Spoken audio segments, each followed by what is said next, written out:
Olivier Rouffia, qui a malheureusement perdu sa maman à l'âge de 91 ans ce lundi. Donc, je l'ai eu ce matin au téléphone, donc je profite pour l'exprimer en votre nom à tous une plus chaleureuse pensée. C'est toujours une étape fort douloureuse dans une vie que de perdre la plus en même temps que sa maman. Excusez également d'intervenir sur toutes les délibérations qui vont être au début de notre conseil. Yoann Labarrère, c'est moins grave, il est cas contact, en pleine forme, mais se fera tester en fin de semaine, donc il est chez lui. Je vais procéder à l'appel. Patricia Ferron. Jean-Marc Favier est en retard, il arrivera à 19h30, il a donné procuration pour les premiers points à Laurent Langlade. Marion Virginia, Christian Gagné, Sophie Dupouille, Jacques Choulet, Marie-Claire Duprat, Yoann Labarrère a donné procuration à Corinne Gros, Stéphane a donné procuration à Sophie Dupouille, Marie-Anne Babert, Christophe Tasté, Aurélie Lévesque, elle a donné une procuration à Sylvie Sauvignon, excusez-moi, Laurent Langlade, Sylvie Sauvignon, Dominique Barrière, Agnès Boziel, Ludovic Ducam, Solange Coudens, Christophe Vergès, Olivier Martinez, Julie Sauvignon, Marjorie Fautou, Olivier Rouffia de l'Université, Cédric Mallet, Isabelle Lamurte et Cédric Mallet. Avant que nous nous rentrions dans le vif du sujet, je voudrais vous témoigner deux informations qui sont plutôt positives pour la commune et qui datent des tout derniers jours. Je peux vous évoquer que le Tour de France va passer à Saint-Sevé le 16 juillet. Le parcours est à l'étude. La société ASO a transmis le parcours. Il sera officialisé dans les mois à venir. Mais nous savons d'ores et déjà que le 16 juillet à 13h40, nous aurons le tour qui traversera notre commune de Saint-Sevé. D'ici là, nous sommes sortis des périodes de confinement et de difficultés. La deuxième bonne nouvelle au-delà de cet événement toujours très populaire que le Tour de France, c'est que j'ai reçu la semaine dernière l'entreprise Altitude Infrastructure, qui a son siège départemental sur Saint-Sevé depuis peu, et qui est l'entreprise qui va déployer la fibre sur l'ensemble de la commune de Saint-Sevé tout au long de cette année 2021. Et donc, d'ici la fin de l'année 2021, l'ensemble des foyers saint-severins pourront bénéficier de la fibre au travers de leur opérateur habituel. Et ce déploiement de la fibre se fait sans financement public au travers de l'AMEL, appel à manifestation d'engagement local, qu'a gagné cette entreprise Altitude Infrastructure, qui va donc le déployer pour 200 000 prises dans les Landes.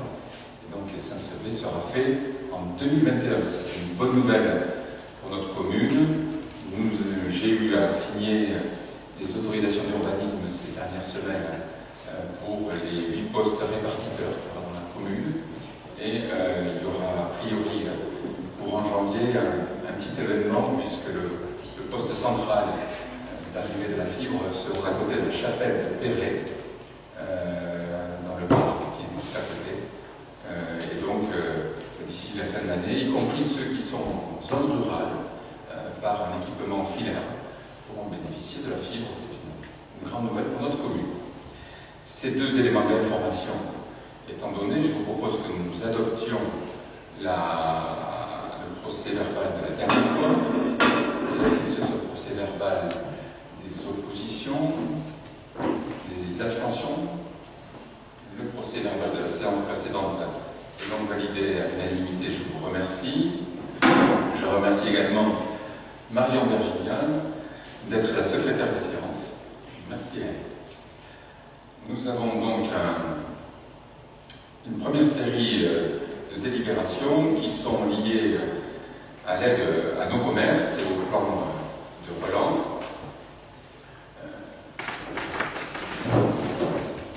L'occasion pour moi de dire juste à l'introduction, avant qu'on passe à la première délibération, que la meilleure mesure de soutien au commerce, c'est d'inviter tous les habitants de la commune, tous les habitants des villages alentours à profiter de ce mois de décembre, puisque nos commerçants peuvent tous réouvrir à partir de samedi, à faire leurs achats de Noël, et leurs achats du quotidien dans les commerces de centre-ville, dans les commerces de proximité. Nous aurions souhaité que cette possibilité ait lieu bien plus tôt. Nous avions, début novembre, interpellé les pouvoirs publics en prenant un arrêté pour que cette mesure de bon sens qui consistait à réouvrir les commerces de proximité puisse intervenir plus tôt. Au final, il y aura eu 4 semaines de fermeture, mais voyons le soleil qui arrive, retrouvons le goût de nos commerçants à partir de ce week-end. Nous avons 5 mesures que je vous propose d'adopter ce soir de soutien au commerce. La première, et vous avez une présentation qui est derrière moi, c'est la demande de subvention que nous allons faire afin d'accompagner la mise en place d'une plateforme de e-commerce sur la commune de Saint-Sevé. L'occasion pour moi de rappeler que nous portons avec l'association des commerçants de la ville depuis septembre 2019 une opération de revitalisation du commerce de cœur de ville avec le concours de la région. Le cahier des charges de l'étude du commerce a été validé par l'association des commerçants et le choix du cabinet AID Observatoire avait été fait avec eux après l'audition des candidats il y a maintenant plus d'1 an. L'accompagnement par AID Observatoire a donc commencé en octobre 2019 avec un travail sur tous les facteurs de commercialité. Parmi les pistes mises en avant par ce cabinet, la digitalisation de nos commerces a été mis en avant et ce sujet a été bien sûr accéléré par ce deuxième confinement. Je tiens ici à saluer la plateforme, la solidarité des commerçants, car certains parmi eux sont plus en avance que d'autres sur ce sujet de la numérisation et de la digitalisation, et pour autant, ils ont souhaité mettre en place un outil commun. Nous avons fait plusieurs réunions avec eux ces dernières semaines, et cette envie de faire une démarche collective a été exprimée à chaque fois. Il va donc y avoir une plateforme de commerce en ligne mettant en avant tous les commerces de la commune dans les jours à venir. Et le plus simple est que nous regardions à l'écran à quoi va ressembler ce support numérique. C'est une proposition qui pourra s'appliquer à tous les commerçants de la ville qui ont aujourd'hui une vitrine. Donc je parle bien sûr des commerces, mais aussi des artisans, que sont les coiffeurs, les esthéticiennes. Dès lors qu'il n'y a pas de porte, ils seront dans ce support. L'association des commerçants a souhaité qu'il y ait non seulement des commerces de centre-ville, mais aussi ceux de périphérie, et que bien entendu, tout ce qui est café, hôtel, restaurant, soit également intégré dans cette plateforme. Plusieurs propositions ont été étudiées, il y a eu des réunions en visioconférence avec différentes solutions numériques. Nous avons parmi ces solutions vu que des solutions support référencées par le ministère de l'économie. Il y en a une dizaine aujourd'hui, de façon à prendre celle qui avait le plus d'expérience et le plus de garantie. L'application pourra être bien sûr utilisée sur les ordinateurs, mais également sur chacun des smartphones. Il y aura donc une application directe et toutes les informations seront aussi accessibles sur les smartphones, et ce, avant les fêtes de fin d'année.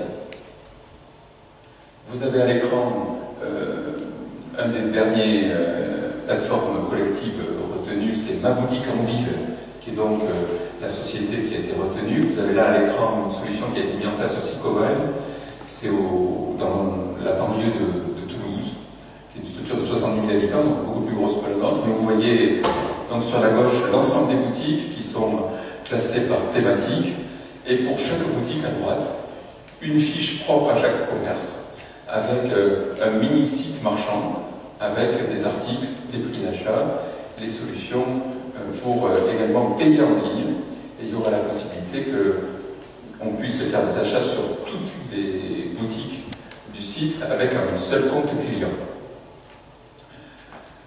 Une photo finale pour dire que tout ça a été validé par l'association des commerçants. Vous avez à l'écran les deux coprésidents. Et la ville a donc trouvé une chargée de mission pour une durée d'1 mois qui a commencé ce lundi, qui est une jeune fille de la commune, que vous avez connue sur la photo, et qui a la mission pendant 1 mois pour accompagner les 90 commerces de la commune à être en lien avec la plateforme, de façon à ce que chacun ait son site marchand. Le but est également de profiter de cet accompagnement pour que tous les commerçants soient bien référencés sur Google avec les horaires, les adresses, les bons numéros de téléphone, ce qui n'est pas toujours le cas. Et tous ceux qui le souhaiteront pourront être également accompagnés pour avoir un propre Facebook. Au-delà de cette plateforme, il y a aussi une avancée dans la digitalisation de tous nos commerces pour qu'ils puissent mieux rentrer en contact avec leurs clients actuels dans une logique de fidélisation, mais aussi avec tous ceux qui ne sont pas leurs clients aujourd'hui, mais qui sont dans la zone de chalandise et qui sont donc des prospects à les conquérir. La délibération, pour être très factuelle, consiste à demander les financements pour cette démarche. Le coût est de 20 600 € et 20 centimes.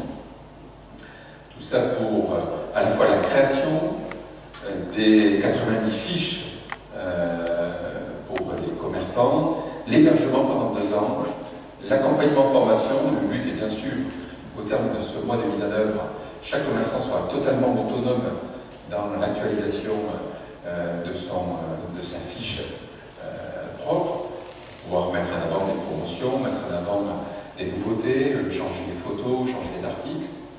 Et nous avons la possibilité d'avoir un financement à hauteur de 20 000 € par la Banque des Territoires, avec qui nous sommes rentrés en contact la semaine dernière. Et donc, il vous est proposé dans cette délibération d'acter le fait d'aller solliciter la Banque des Territoires, qui pourrait donc couvrir quasiment 100% des coûts extérieurs. Le reste à charge propre pour la commune consistera juste à la prise en charge du salaire de la chargée de mission pour une durée d'1 mois. Voilà ce que je pouvais vous dire sur cette démarche.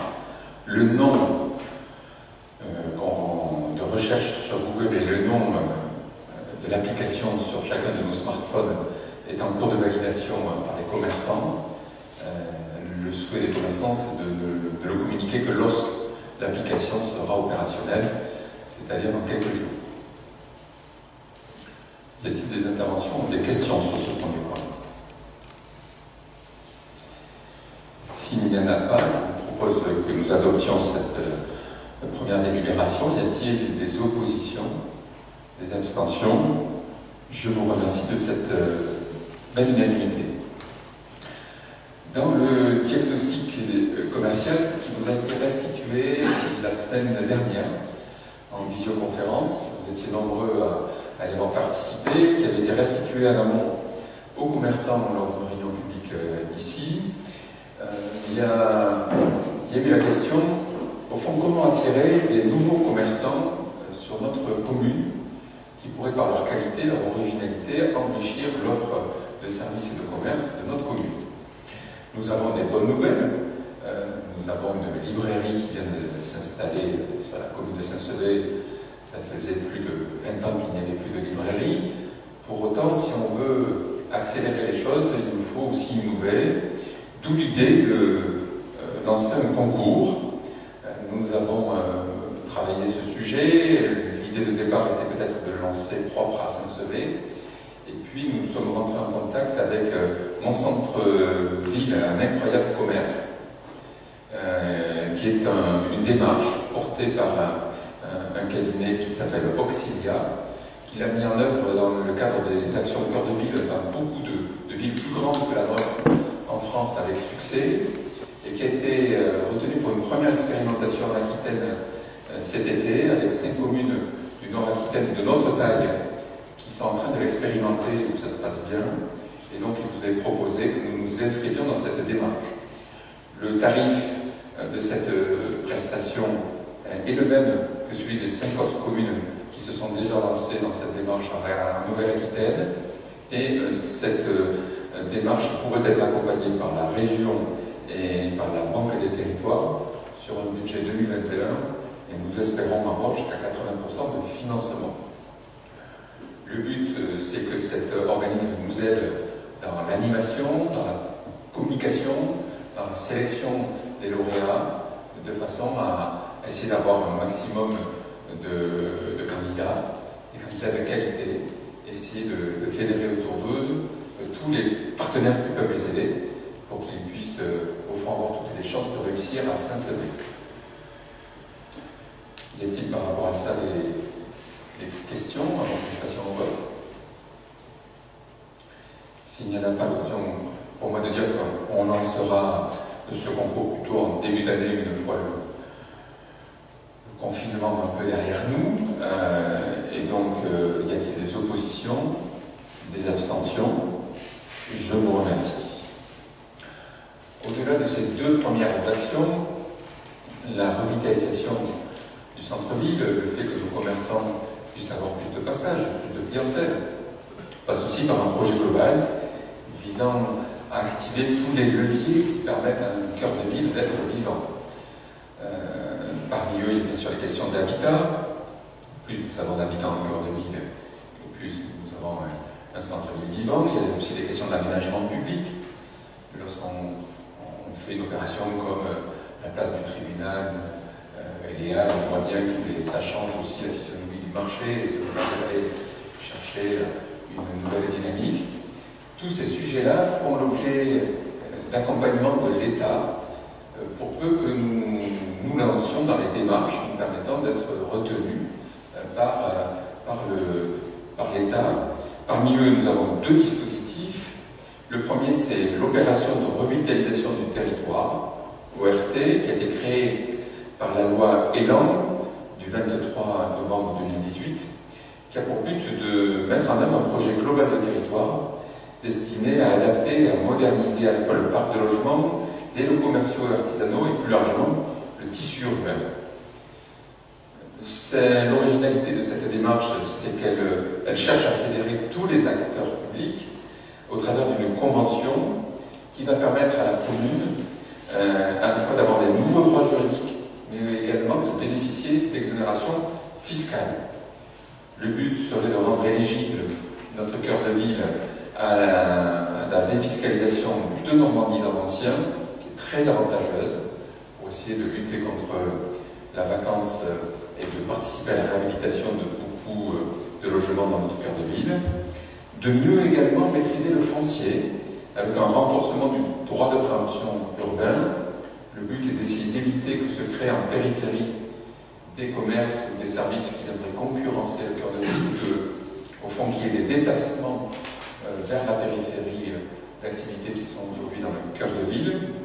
Et donc, tout ça va faire l'objet d'un plan de référence qui sera un document qui va définir tout, à la fois en matière urbaine ce que l'on souhaite, mais également qui va définir un plan d'action avec, au fond, sujet par sujet, logement, aménagement urbain, aide au commerce, définir qu'est-ce qu'on s'engage à faire dans les années à venir.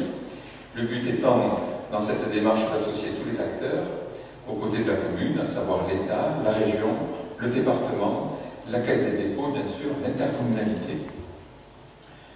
La délibération, donc, au-delà du fait de donner à connaître la démarche, a vocation à m'autoriser à solliciter la communauté des communes pour rentrer dans la démarche, à intégrer au comité de pilotage tous les partenaires que je viens de vous évoquer, et à m'autoriser à solliciter toutes les subventions qui sont afférentes à cette opération, qui va démarrer donc par des études, mais qui derrière va définir au fond le plan d'action de ce mandat et probablement du prochain. Y a-t-il par rapport à ça des questions? Je vous propose que nous l'adoptions. Y a-t-il des oppositions, des abstentions? Je vous remercie. En complément à cette opération de revitalisation du territoire, qui sera donc un dispositif, un label public qui nous permettra de bénéficier de ce que je vous évoquais, un droit de préemption renforcé, mais également des règles d'urbanisme plus fortes et surtout une éligibilité à la défiscalisation de Normandie dans l'ensemble. Nous candidatons également à un dispositif Petite Ville de demain. Le dossier a déjà été transmis à l'État, qui a placé Saint-Sevé parmi les villes prioritaires à ses yeux au niveau régional, au niveau 1.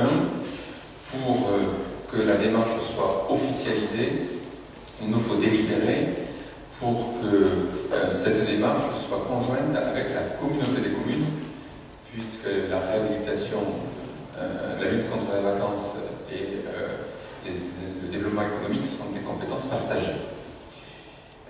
L'avantage du label Petite Ville de demain, c'est que ça nous permettra d'avoir, notamment en matière d'ingénierie et de maîtrise d'œuvre, des taux de subventionnement plus élevés.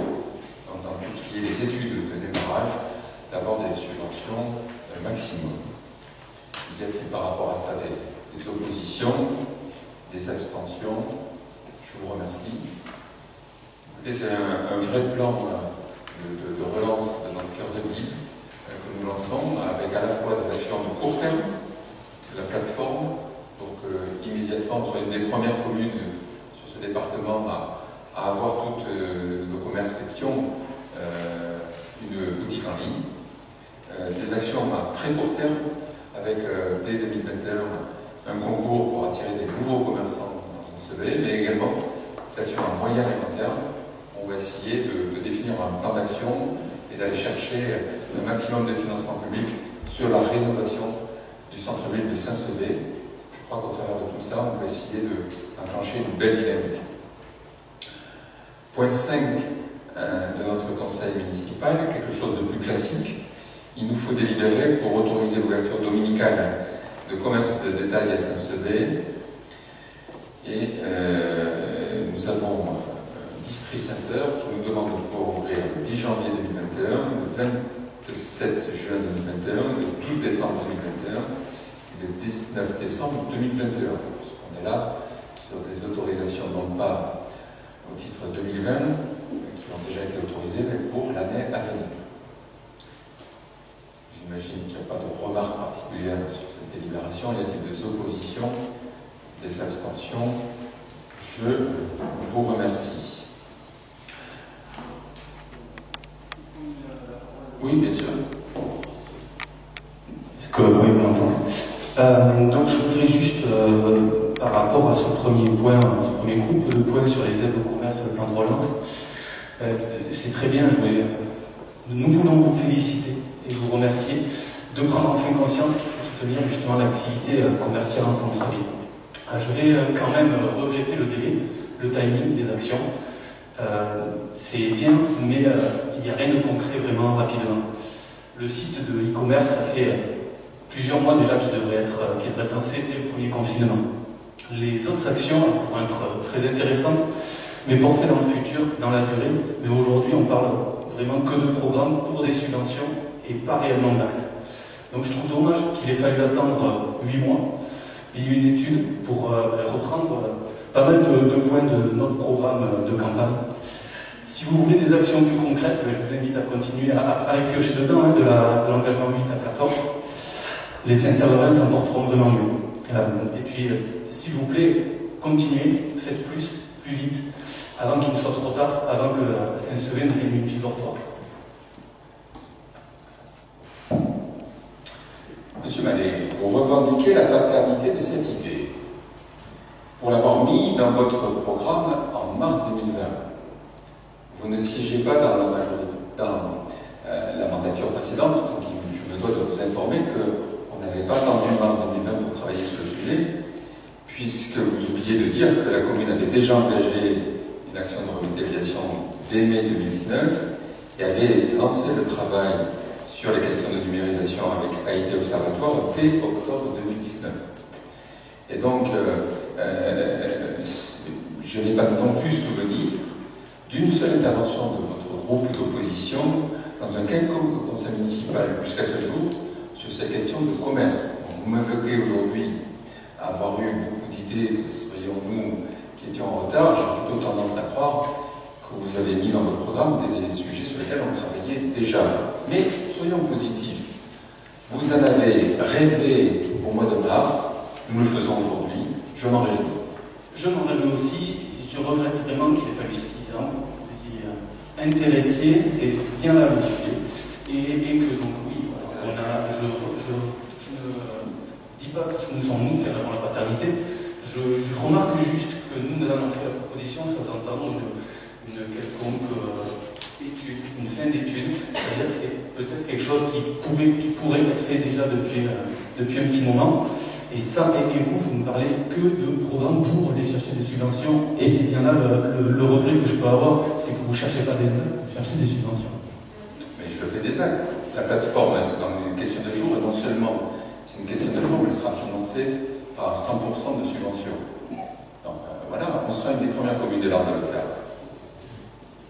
Écoutez. Qui ont déjà mis beaucoup plus de choses en place. Il y a des choses qu'on pourrait faire pour continuer à dynamiser. C'est pour ça que je vous invite vraiment à continuer dans ce sens, à aller plus vite et plus loin. Et je continue à vous inviter de me remercier de faire ce que des fois vous avez promis. Moi, quand vous avez une bonne idée, c'est pas parce qu'elle est de vous que je refuserai de la mettre en œuvre. C'est très bien. Et en tous les cas, c'est une idée que vous aviez, mais sur laquelle on travaillait déjà. Et écoutez. Bon, on va passer au suivi des investissements et des travaux. Non seulement on travaille avec l'association des commerçants, mais on met en œuvre également des investissements de modernisation de notre commune. Parmi les actions qui étaient prévues cette année, qui va démarrer à partir de lundi, nous avons le chemin Saint-François, cet axe routier qui dessert les lotissements Saint-François, La Fontaine, qui va de l'ancienne gendarmerie jusqu'au cimetière, pour faire simple. Nous vous proposons d'acter la participation financière de la communauté des communes sur sa compétence voirie, de façon à ce que nous bénéficions de la prise en charge par la communauté des communes, tel que le prévoit son règlement, de l'ordre de 84 000 € de prise en charge. Il faudra bien sûr derrière que la communauté des communes valide cette convention lors du prochain conseil communautaire, si j'ai bien compris, qui aura lieu le 15 décembre. C'est un procédé assez classique. Nous avions bénéficié déjà de ce type de convention pour la voirie des Halles, pour la voirie de l'avenue du Général de Gaulle et pour la voirie de la place de Morlaix. Le document qui vous est proposé d'adopter a été établi par les services de la communauté des communes. Y a-t-il par rapport à ça des oppositions, des abstentions? Je vous remercie.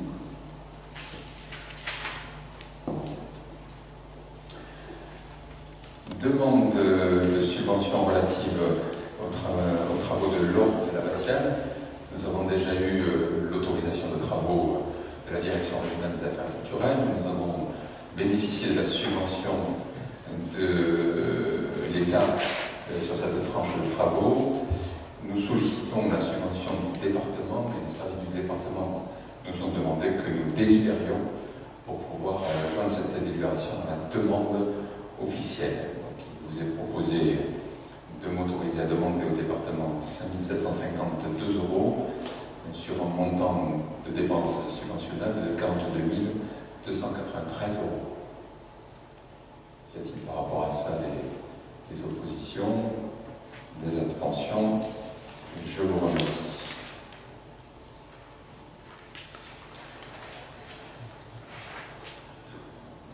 Nous avons sur l'écoquartier délibération,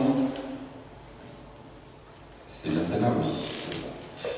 Il se trouve que nous avons fait faire des fouilles archéologiques sur l'écoquartier. Comme cela a été fortement supposé, on retrouve aussi dans ce champ des silex, ce qui est très courant dans toute la Chalosse, puisque tout le monde sait que l'homme préhistorique a vécu dans notre contrée. Il vous est demandé d'intégrer les prescriptions liées à cela dans le règlement de l'écoquartier. Y a-t-il des questions avant que l'on passe au vote? Oui, monsieur Martinez.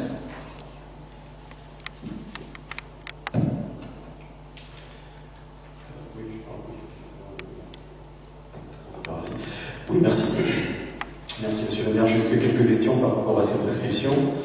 Les fouilles archéologiques donc, ont amené à apporter des modifications concernant donc, des contraintes sur les personnes qui souhaiteraient faire l'acquisition de l'eau sur ce quartier des moutons.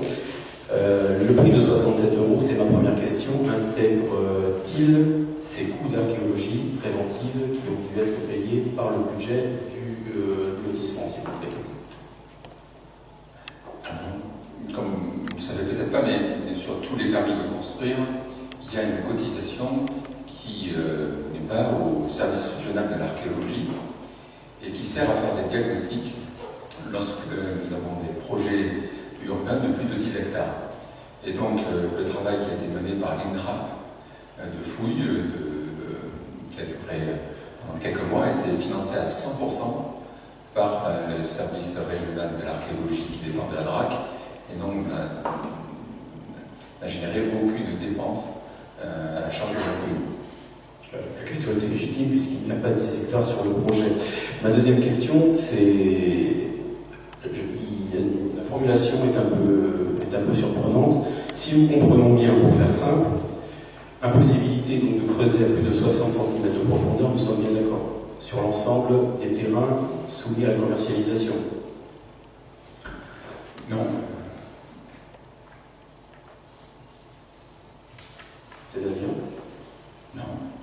Prescription portant sur l'ensemble du projet, le feu de fou n'excédera pas la profondeur de 60 cm sous le sol actuel. Vous avez... il y a eu un travail mené entre les architectes de conseil et les services régionaux de l'archéologie. Il y a la possibilité de fouiller à plus de 60 cm, ce qui est nécessaire pour tous les réseaux. Sont exclus de ce règlement toutes les routes et tous les accès. Et il a été jugé que donc les 60 cm étaient largement suffisants pour une construction. Si éventuellement certaines constructions d'ampleur, notamment des résidences, nécessitaient des fouilles plus profondes, il est proposé la possibilité de faire des micro-pieux. La vraie question qu'on avait sur ce sujet-là, si vous voulez rentrer dans la technique, c'était la question des piscines. Je vais vous poser la question, mais si j'ai bien compris, la moitié des lots ne peuvent pas avoir de piscine. Non.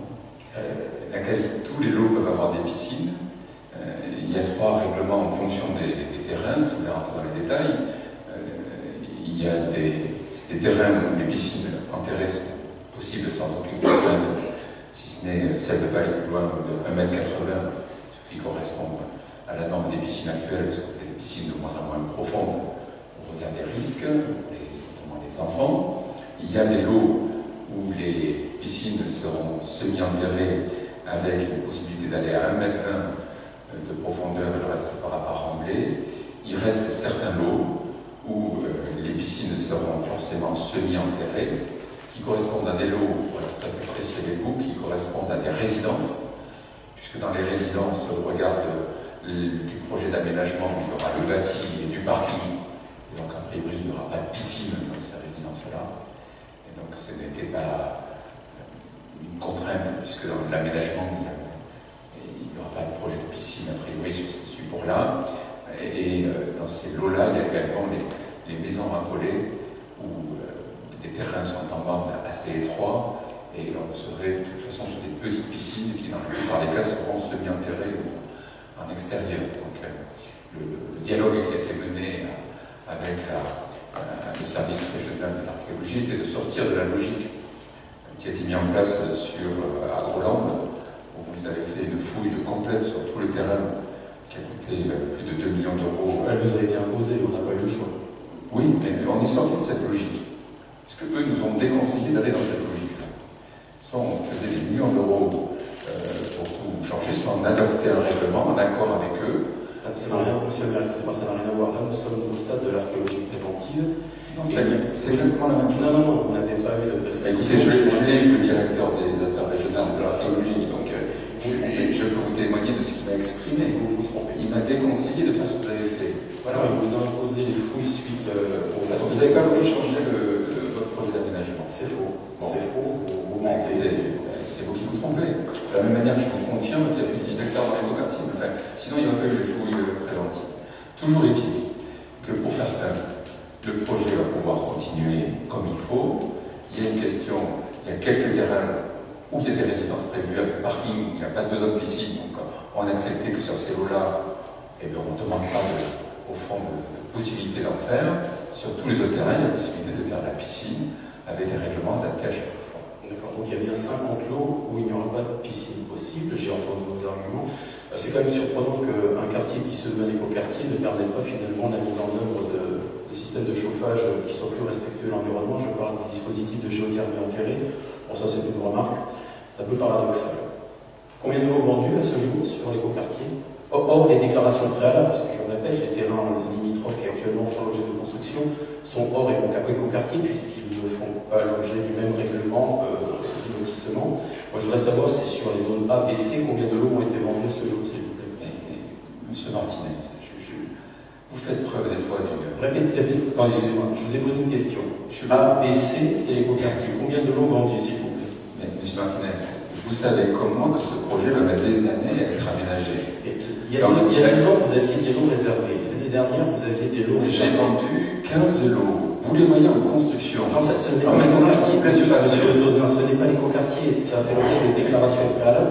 Ces gens n'ont pas le règlement du lotissement qui s'applique sur leur terrain. Moi, je vous parle des zones A, B, C. La preuve, les zones A, B, C de l'écoquartier du plan que vous nous avez fourni, les lots dont vous nous parlez sont exclus de cet écoquartier. Moi, je vous demande sur la zone A, sur la zone B, sur la zone C, combien de lots vendus?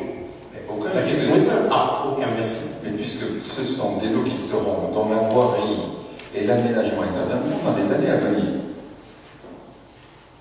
C'est comme je ne vais pas aller vendre un terrain où la route n'est pas faite pour y donner accès. Écoutez, vous nous dites qu'il n'y a pas de lots vendus dans l'écoquartier. Je prends note de votre réponse. Mais je vous confirme, ce n'est pas ça que je vous ai dit. Je vous ai exprimé qu'il y avait 15 lots vendus. Qu'il y a 15, ils sont dans l'écoquartier.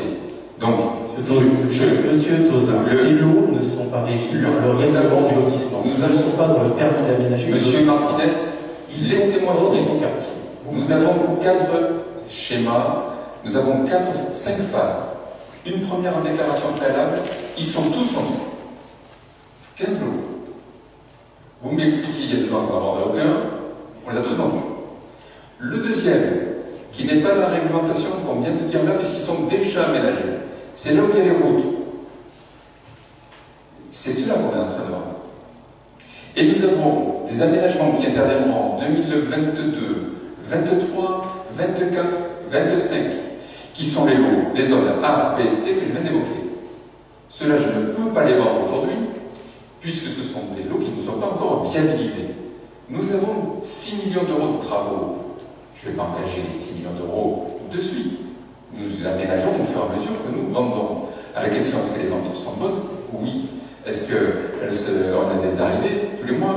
Oui. Et on a un très joli projet en cours. Écoutez, je vous donne rendez-vous dans quelques mois. Vous l'appelez l'Arlésienne il y a quelques années. J'ai l'impression décidément que ce projet vous fait mal au cœur parce que vous voyez que la ville avance.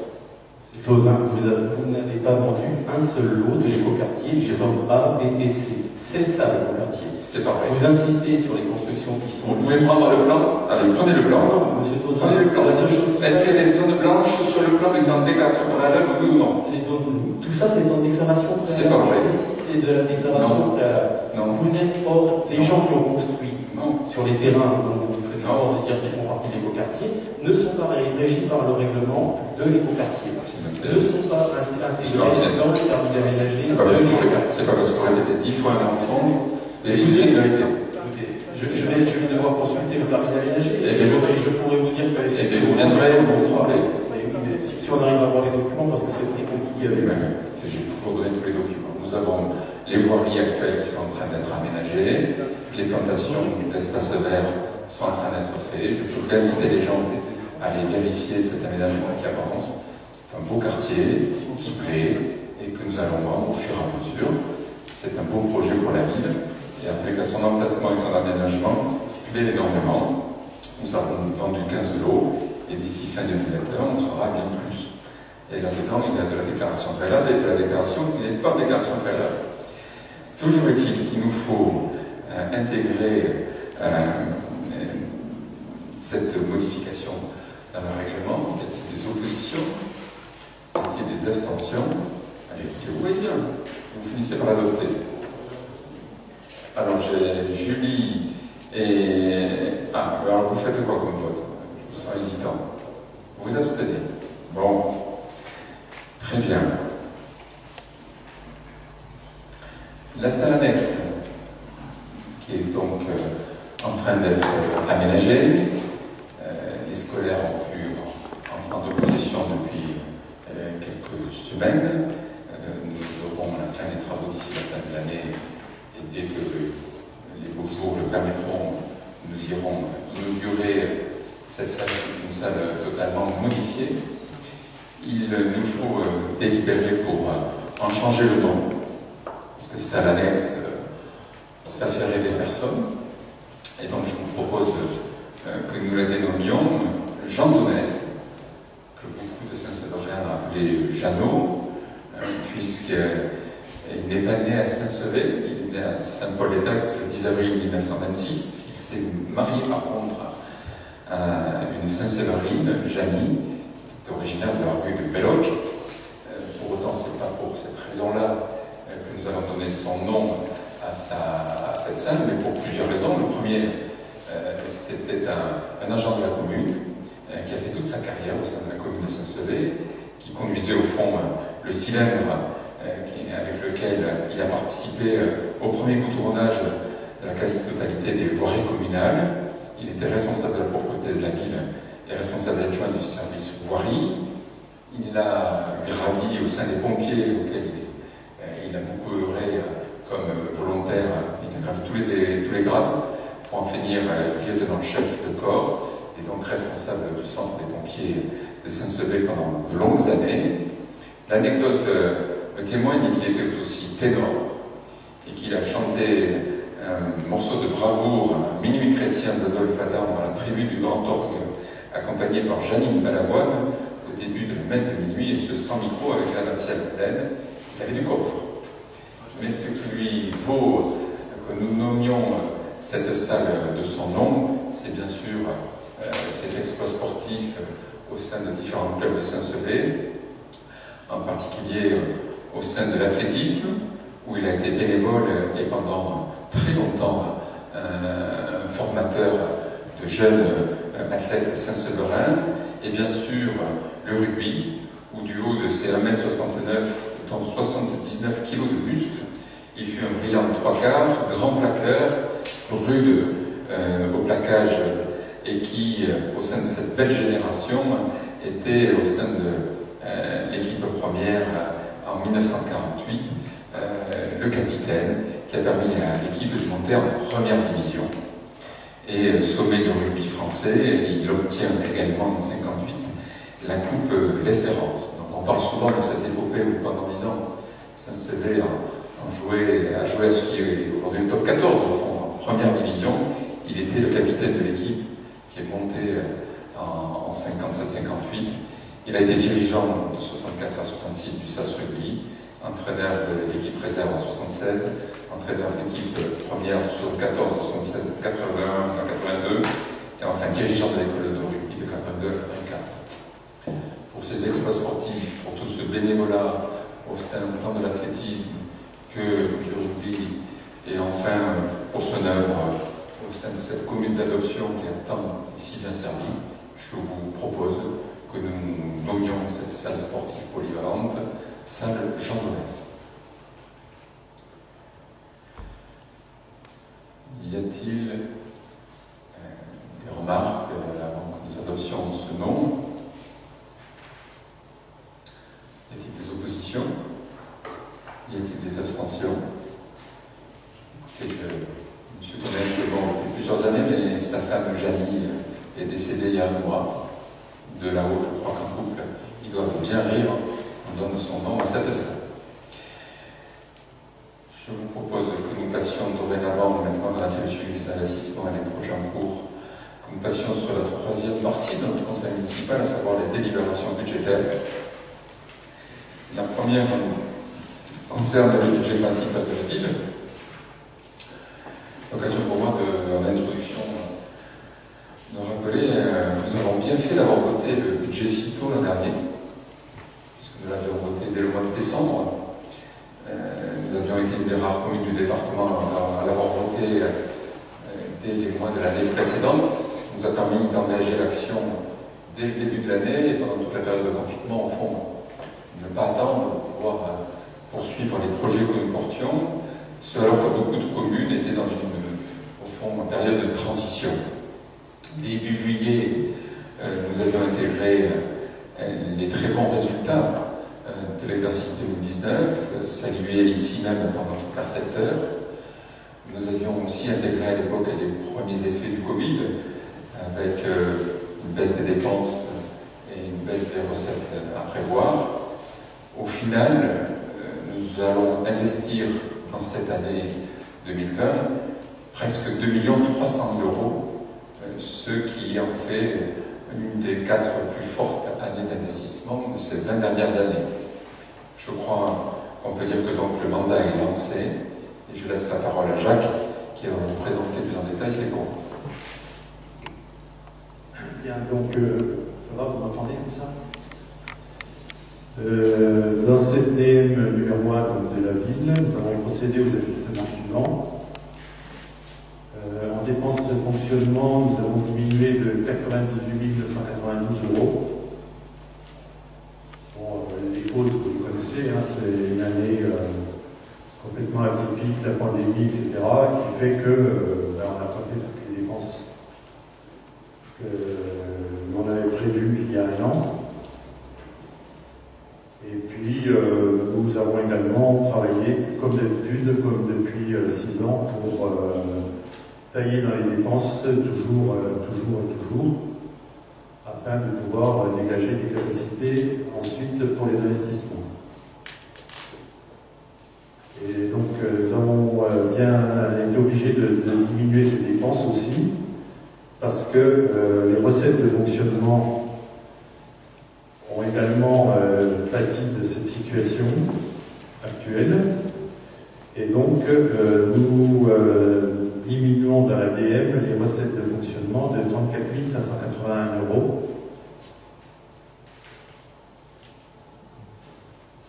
Ce qui fait que pour équilibrer les recettes et les dépenses de la section, comme c'est la règle, nous avons un virement supplémentaire disponible à la section d'investissement de 126 101 €.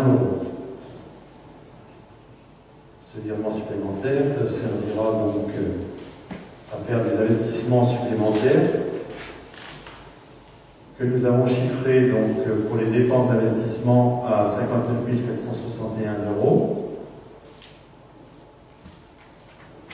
Et en ce qui concerne les recettes d'investissement, nous avons une augmentation de 5 050 €, dont 3 620 € de subventions supplémentaires. Donc, comme l'a dit Monsieur le maire, cette année 2020, en dépit de tous les problèmes qui ont pu exister et qui existent encore, verra la réalisation d'un budget d'investissement de plus de 2 300 000 €.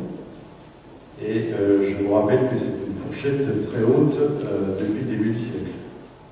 Depuis les 20 dernières années, c'est un 3e ou 4e niveau d'investissement de la ville. Voilà. Est-ce que vous avez des commentaires? Est-ce que vous avez des choses? Bien, merci Jacques. Oui, M. Mollet. Oui, j'aimerais reprendre une phrase que j'ai entendue en commission finance de lundi. C'est super, nous pouvons faire 70 000 € d'investissement supplémentaire vu qu'on a quelques argents supplémentaires. À votre place, j'aurais honte. Ça fait 2 fois que je vous reprends sur le sujet. vous ne pouvez pas vous réjouir de profiter de cette année si spécifique. Une année comme 2020 où justement c'est la population, c'est tous les gens qui ont besoin le plus d'accompagnement, de confiance envers la sphère publique. Vous vous réjouissez de la diminution des subventions lors du dernier conseil municipal, vous vous réjouissez de la fermeture des services municipaux pendant 3 mois pour justement diminuer le coût et pouvoir faire des investissements non prévus et non et voilà, et que vous avez choisi volontairement sans une projection à long terme. Vous vous réjouissez de faire 1 ou 2 embauches pour ne pas faire appel aux entreprises locales qui pourtant auraient tant besoin des marchés communaux. Donc voilà, je trouve vraiment dommage votre réflexion et je trouve que c'est insupportable dans ce sens-là. Je voudrais quand même dire quelque chose, parce que là, ça me heurte et je ne l'accepte pas. Quand on dit que je me réjouis de la maladie pour avoir fait moins d'utilisation du personnel municipal et d'avoir fait des économies, etc. Si vous avez entendu ça hier soir ou lundi soir, ben vraiment, il est temps d'aller voir votre ORL pour vous faire. J'ai jamais dit des choses comme ça et je l'ai jamais. Vous m'accusez bien réjoui de me réjouir d'une pandémie supplémentaire. Je n'accepte pas ça, M. Mallet. Je vous demande de le retirer. Je n'accepte pas. Je regrette, mais vous avez bien dit que vous avez pu. Je n'accepte pas. Investissement supplémentaire, vous avez quelques argents supplémentaires. C'est bien ce que vous avez dit. Et c'est bien ça que je déplore et que je regrette par rapport à ce que vous, à la manière dont vous le présentez. C'est une année où on devrait aider encore plus nos citoyens. C'est une année où on devrait encore plus aider notre commerce local. C'est très bien ce qu'on fait, mais pas encore assez. Et c'est bien ça que je regrette. Et plutôt que mettre quelques euros là où voilà, c'était peut-être pas obligatoire maintenant, il y avait peut-être mieux à faire avec cet argent public. Monsieur Mallet, je vous comprends pas. Vous savez, on va vivre 6 ans ensemble. Vous êtes peut-être plutôt au demeurant un garçon sympathique. Quand je vous croise dans la rue, vous êtes souriant, et dès que vous arrivez ici, vous êtes un autre homme. Alors, comme si au fond, la différence, c'est que je parle de l'argent de je n'ai pas tout. Monsieur Mallet, on ne parle pas que de moi. Monsieur Mallet, je ne vous coupe pas, je ne vous permets pas de vous couper. Sauf que moi, je parle de vos actions. La moindre des politesses, c'est de laisser finir. Je parle de vous. Et vous levez la main pour demander la parole. Il y a des règles ici. Le minimum de l'éducation, c'est de respecter les règles. La deuxième, c'est de respecter les personnes. Je n'aime pas qu'on travestisse des mots. Qu'on dise rien de commission, et quand on conseille, qu'on travestisse ces mots pour faire un clash. Je vais finir la phrase sur laquelle j'étais. Vous êtes à la vie d'une personne sympathique. Qu'est-ce qui vous arrive quand vous arrivez à un conseil municipal? Pourquoi vous devenez un contre-tout? Pourquoi tout ce qu'on fait devrait être nul, à jeter? C'est pas comme ça qu'on construit, je prends un destin, qu'on construit une opposition constructive. On est dans une période extrêmement difficile. Difficile pour tout le monde. Je préférerais qu'on partage ensemble la difficulté de l'exercice des responsabilités de chacun. Personne ne pouvait prévoir qu'on aurait un deuxième confinement. Personne n'avait prévu qu'on aurait un premier confinement. On a fait campagne sur des idées, des projets, et on se retrouve au bout d'une première année avec un monde qui n'est pas du tout le même. Je crois que tout ça va nous amener à une humilité. Une humilité aussi dans la critique. Écoutez, on a dépensé l'argent qui était nécessaire pour faire des travaux du quotidien. On a eu malheureusement des choses qui se sont faites différemment de d'habitude. On n'a pas pu faire les fêtes. Venez pas nous reprocher de ne pas avoir dépensé les argents liés aux fêtes, vous ne pouvez pas les faire.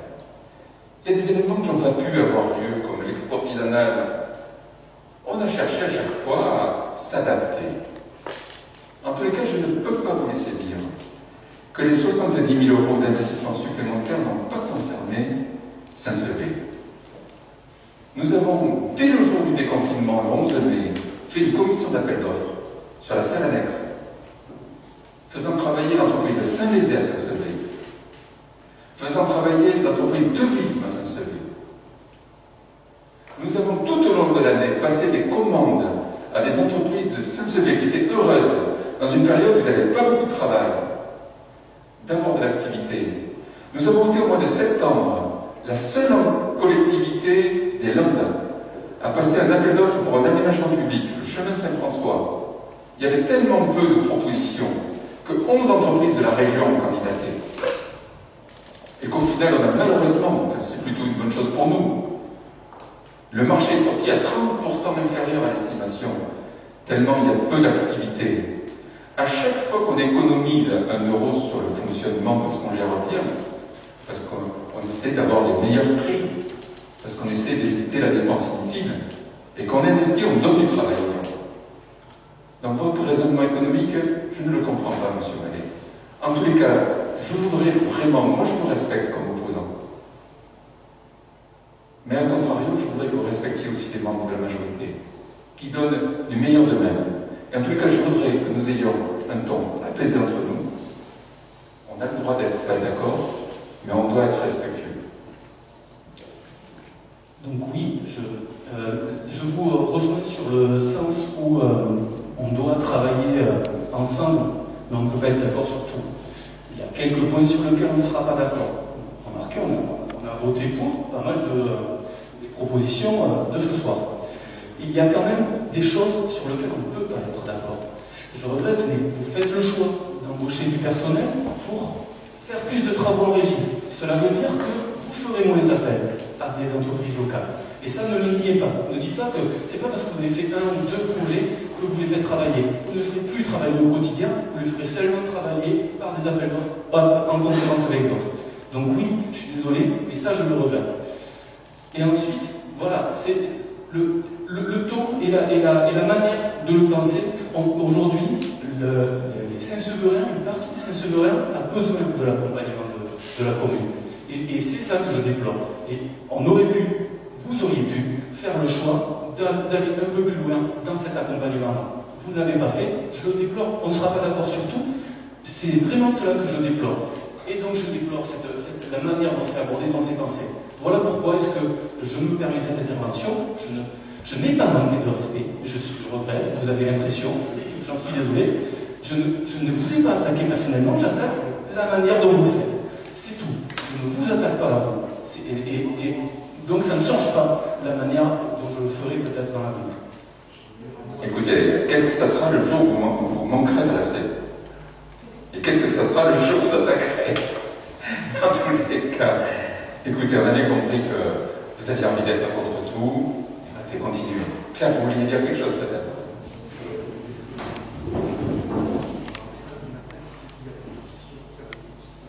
Oui, je trouve son raisonnement assez surprenant.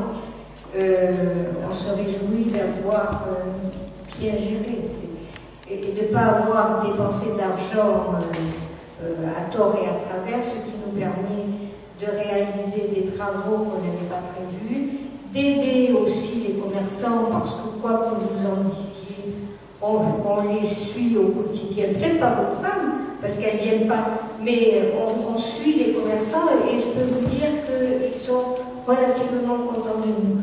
Quand on reste, on fait aussi, on suit les gens, hein. On est auprès d'eux, mais on ne l'affiche pas tout le temps. Voilà. Et c'est peut-être ça qui est gênant, mais c'est notre façon de faire. Bien, je vous propose que nous adoptions cette décision modificative. Y a-t-il des oppositions? Y a-t-il des abstentions? Je vous remercie. Nous allons maintenant passer à la décision modificative sur le budget Lafontaine. Jacques, je te repasse la parole. Donc en ce qui concerne le budget Lafontaine, comme l'a dit M. le maire tout à l'heure, nos travaux au début de la semaine prochaine. Et donc nous avons programmé pour la fin 2020 des travaux pour environ 56 640 €. Et donc nous les affectons au budget Lafontaine, nous faisons la DM du budget Lafontaine sur cette somme, 56 640 €. Les terrains étant nus, on valorise les stocks de cette somme et donc nous l'inscrivons dans les comptes. Voilà. Est-ce que vous avez des commentaires sur ces améliorations que nous apportons? Les Saint-Sevérins vont bénéficier. S'il n'y en a pas, on va passer au vote. S'il y a des oppositions, des abstentions.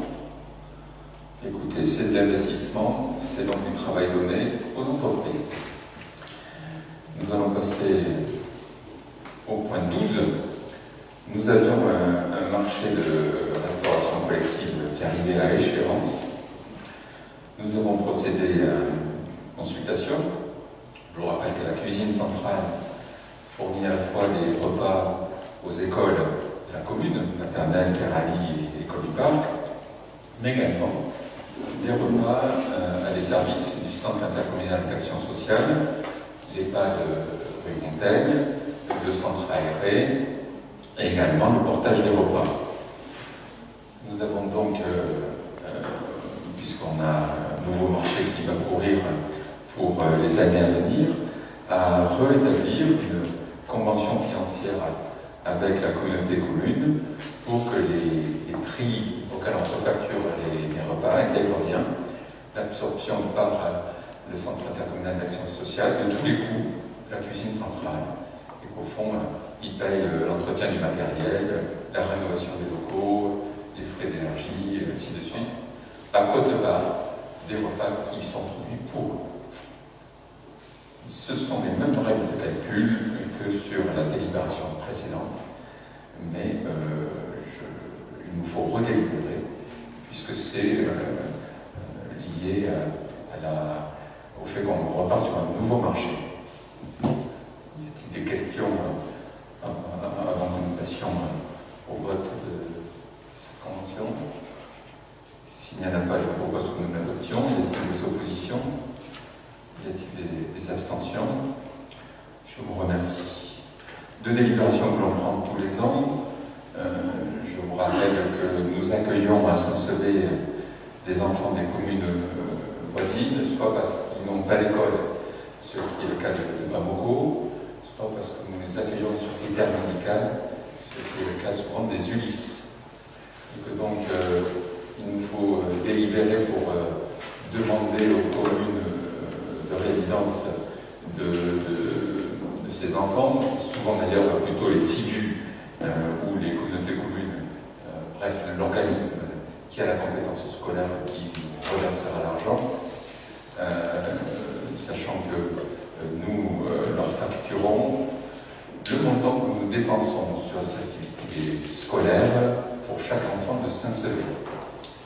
Et dans le même ordre d'idée, les enfants de la commune de Saint-Sevé qui sont accueillis au groupe scolaire Sainte-Thérèse, nous versons pour chaque enfant de Saint-Sevé accueilli à Sainte-Thérèse la même somme que nous dépensons pour les temps scolaires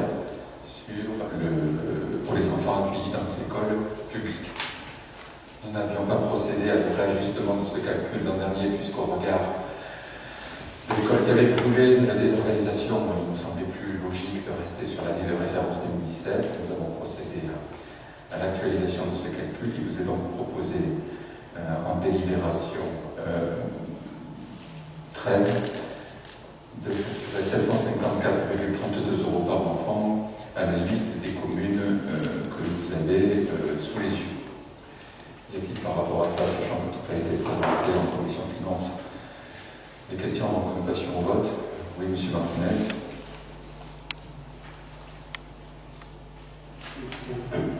Concernant la délibération numéro 13, chaque année vous nous présentez cette délibération qui n'a aucune valeur, puisque vous vous doutez bien que j'ai téléphoné à certains maires qui sont concernés par cet appel de fonds venant de la commune de Saint-Sevé. Encore une fois, cette année, vous n'avez pas respecté la procédure. Les quelques maires que j'ai eus dans notre canton, bien évidemment, alors je le fais avec leur autorisation, puisque je vais le dire poliment, vous n'aurez pas un centime de leur part, comme les années précédentes. Donc, voilà, cette délibération, pour toutes ces raisons, nous allons nous contenter d'une abstention. Il n'y aura pas un centime qui viendra dans les comptes de la commune, à part bien sûr les communes comme Bamako qui, n'ayant pas d'école, ont, eux, de par leur obligation de payer.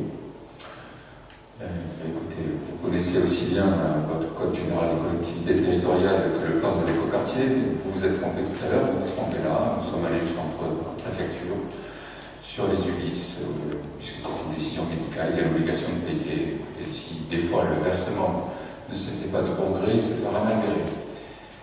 Y a-t-il d'autres interventions? Oui, monsieur Martin, monsieur Mallet. Oui, entre la commission finance justement et ce soir, donc j'ai bien épluché l'ensemble des comptes parce que j'ai pas eu vraiment le détail de la composition du mode de calcul. Mais si je reprends les comptes administratifs, je ne trouve pas tout à fait cette somme-là. J'arrive avec une moyenne de 352 € par enfant. Et là, on est avec une augmentation de 100 € entre 2017 et depuis la référence de 2017. Donc si je fais le simple calcul, les chiffres sont têtus, 352,30 € de moyenne par rapport aux 75 enfants, ça revient à donner une subvention de 30 000 € à l'école de Saint-Thérèse. Est-ce que c'est bien ça que vous me demandez de voter ce soir? Vous êtes sérieux, monsieur Mallet? C'est le compte administratif. Est-ce que le compte administratif est faux? Vous savez lire les comptes, il faut que vous ayez l'information, monsieur Mallet. Le compte administratif, la référence 102, on a 25 296,38 € pour l'école maternelle pour 134 enfants, chiffre donné en commission affaires scolaires. 113 510,62 € pour 260 enfants au primaire. J'en trouve donc 188 € par enfant en maternelle, 436 € par enfant en primaire. Donc une moyenne de 352 €. Est-ce que vous dites que je ne sais pas calculer? Parce que ma calculatrice soit fausse et la vôtre soit meilleure. Parce que pour le compte administratif soit faux, je suis désolé, mais c'est des chiffres, c'est la réalité. Monsieur Mallet, je sens dans le fond qu'il y a une part de vérité de votre part. Je veux dire que c'est sur la question de l'erreur. Nous appliquons à la règle l'application de la loi qui définit compte par compte ce qui est à imputer aux frais scolaires, ce qui n'y est pas.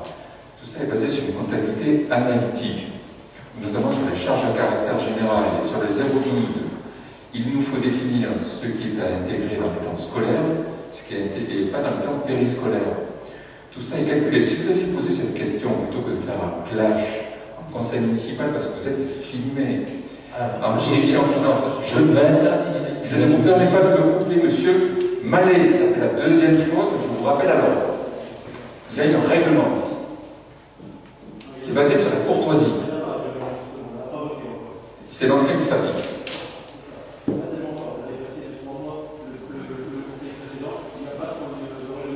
Il y a un conseil municipal par trimestre, conformément à la loi. Encore une chose que vous ne connaissez pas. Monsieur Mallet, il y a une comptabilité analytique. Vous l'auriez demandé en commission finance. Vous ne demandez rien en commission finance. Et là, parce qu'il y a la télé, vous faites le clash. Vous êtes un contre tout. C'est ça votre esprit. Je vous inviterai à venir à la prochaine commission finance. Je vous donnerai tous les chiffres. Si vous voulez que je vous reçoive dans mon bureau, je vous recevrai dans mon bureau. Nous allons passer au vote. Y a-t-il pour la délibération de 13 des questions? Une fois le vote passé, y a-t-il un vote sur la délibération de 13? Excusez-moi, mais désolé d'assister. J'ai également regardé le compte administratif de M. Choulet. Alors, même si effectivement l'année dernière ça a été un peu épique.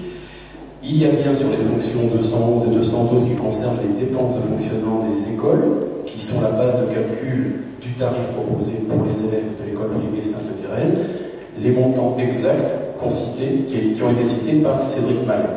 Si vous faites une simple règle de 3, nous sommes au double du chiffre que vous nous proposez ce soir. Donc, on est quand même en droit d'avoir des explications. Pourquoi cette mensuétude à l'écart de l'école privée Sainte-Thérèse? Ce n'est une mensuétude auprès de personne, c'est l'application stricte de la loi. Je vous tiens le tableau à disposition, je suis prêt à vous recevoir dans mon bureau, je suis prêt à vous donner tous les éléments à la prochaine commission finance. Que M. Mallet soit plus actif en commission finance, il aurait eu tous les chiffres. Nous appliquons strictement, sur la base de la comptabilité analytique, l'intégration de tous les coûts qui sont là-dessus. Les règles de calcul en vigueur ont été validées par la préfecture toutes les années précédentes. Je ne vois pas pourquoi les années précédentes, ils nous ont validé ces règles-là, et cette année, nous les infirmerait.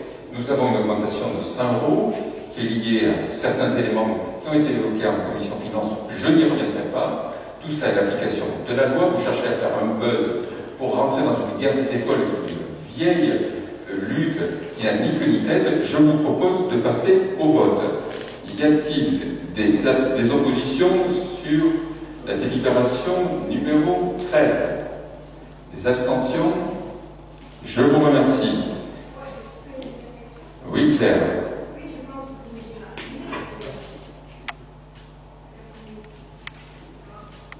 Voilà.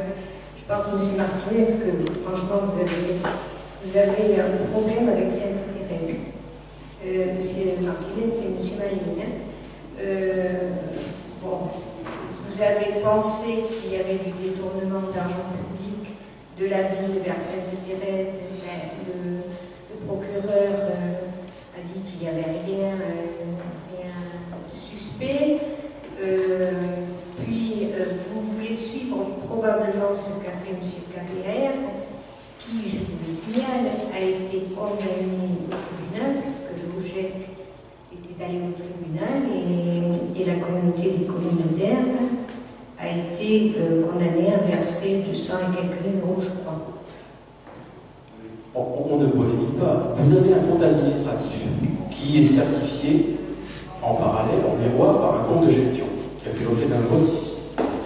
Les dépenses dont nous parlons, qui ont servi de base à ce calcul, je les ai sous les yeux. Cédric m'a donné le compte administratif. Ce sont vos chiffres. Ce sont vos chiffres. C'est page 42. Non, mais monsieur Martinez, Ce sont vos chiffres. Vous faites la Excusez-moi. Nous arrivons à un montant totalement différent de ce que vous nous proposez. La question est simple.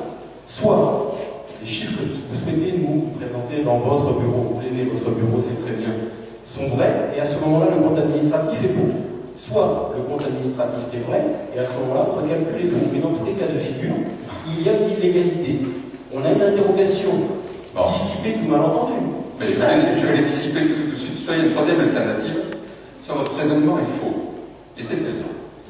Ce n'est pas le chiffre du compte administratif que vous évoquez qui est à la base de l'assiette de calcul. Ça fait l'objet d'un travail spécifique, avec une comptabilité spécifique. Je vous tiens à disposition tous les chiffres, je suis prêt à justifier quelles sont toutes les dépenses qui sont intégrées ou pas dedans. Tout ça est transparent. Tout ça a été validé l'an dernier sur un montant de 654 € par la préfecture.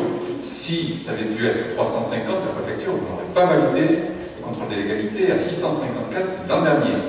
Donc, si notre calcul était bon l'an dernier, comme c'est les mêmes règles cette année, j'ai plutôt confiance dans le fait qu'il soit juste cette année également. C'est un début d'année, vous êtes confinés, vous avez envie de créer des politiques. Surtout, écoutez, continuons, mais nous, on avance. Je vais passer au vote. Y a-t-il sur Sainte-Thérèse des oppositions, des abstentions? C'est la délibération numéro 14. Elle est adoptée. Nous passons maintenant à la délibération sur les dépenses d'investissement. Oui.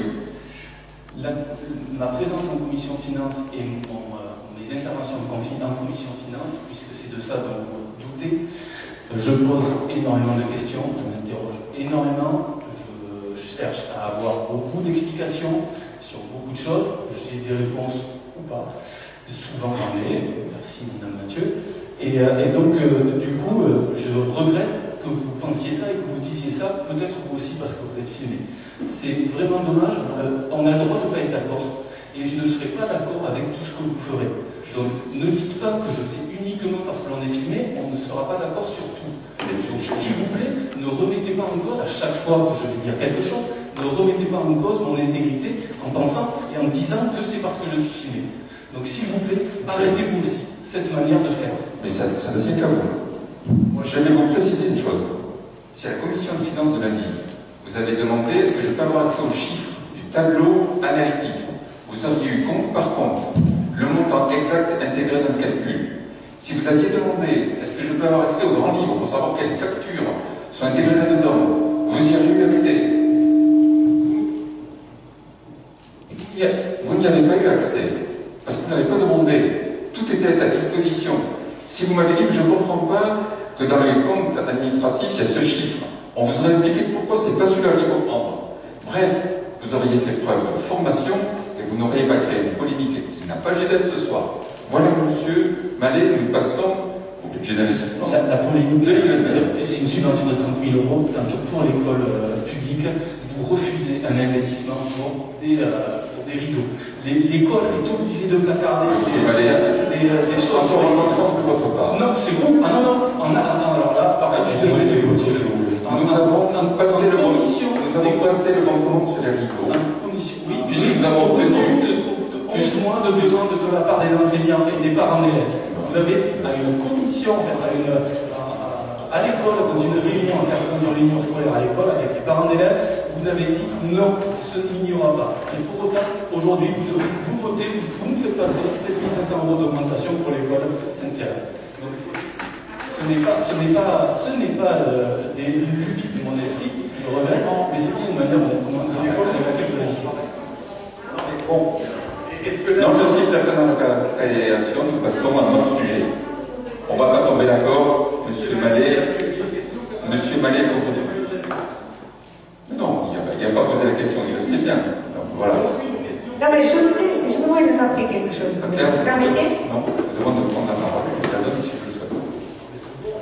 Donc maintenant, nous changeons de délibération telle que je l'ai donnée. On ne va pas débattre ici de n'importe quel sujet. Les commissions, les conseils municipaux sont faits pour autoriser le maire à engager l'action vie.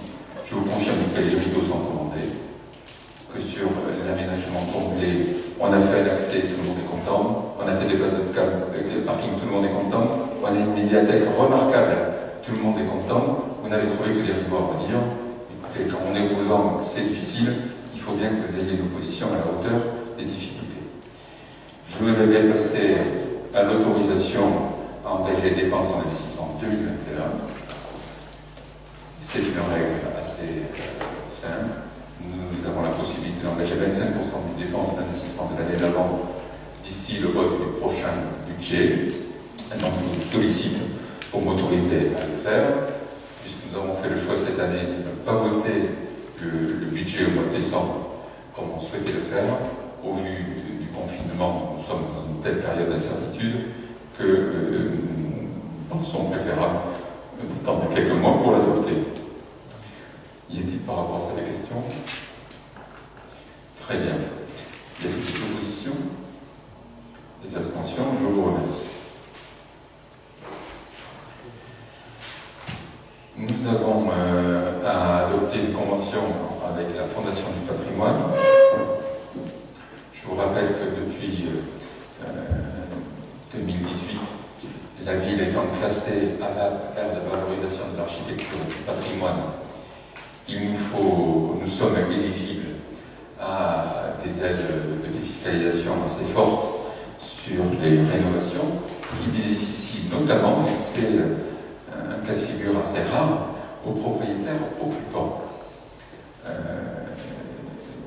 Nous avons à l'écran normalement des images, puisque nous avions une précédente convention qui date d'il y a 3 ans,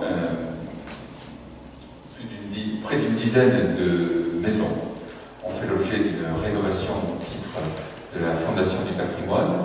L'idée est assez simple. La commune donnait 1% d'aide du montant des travaux et la Fondation du patrimoine de monter un dossier qui permettait aux propriétaires d'exonérer la moitié du montant des travaux de son revenu imposable. Je rappelle que tous les propriétaires occupants qui sont entre le rond-point de Perret et le garage du Tram sont éligibles à ce type de dispositif. C'est pour les travaux qui concernent les façades, les toitures, la structure, bref, tout ce qui est visible de l'espace public.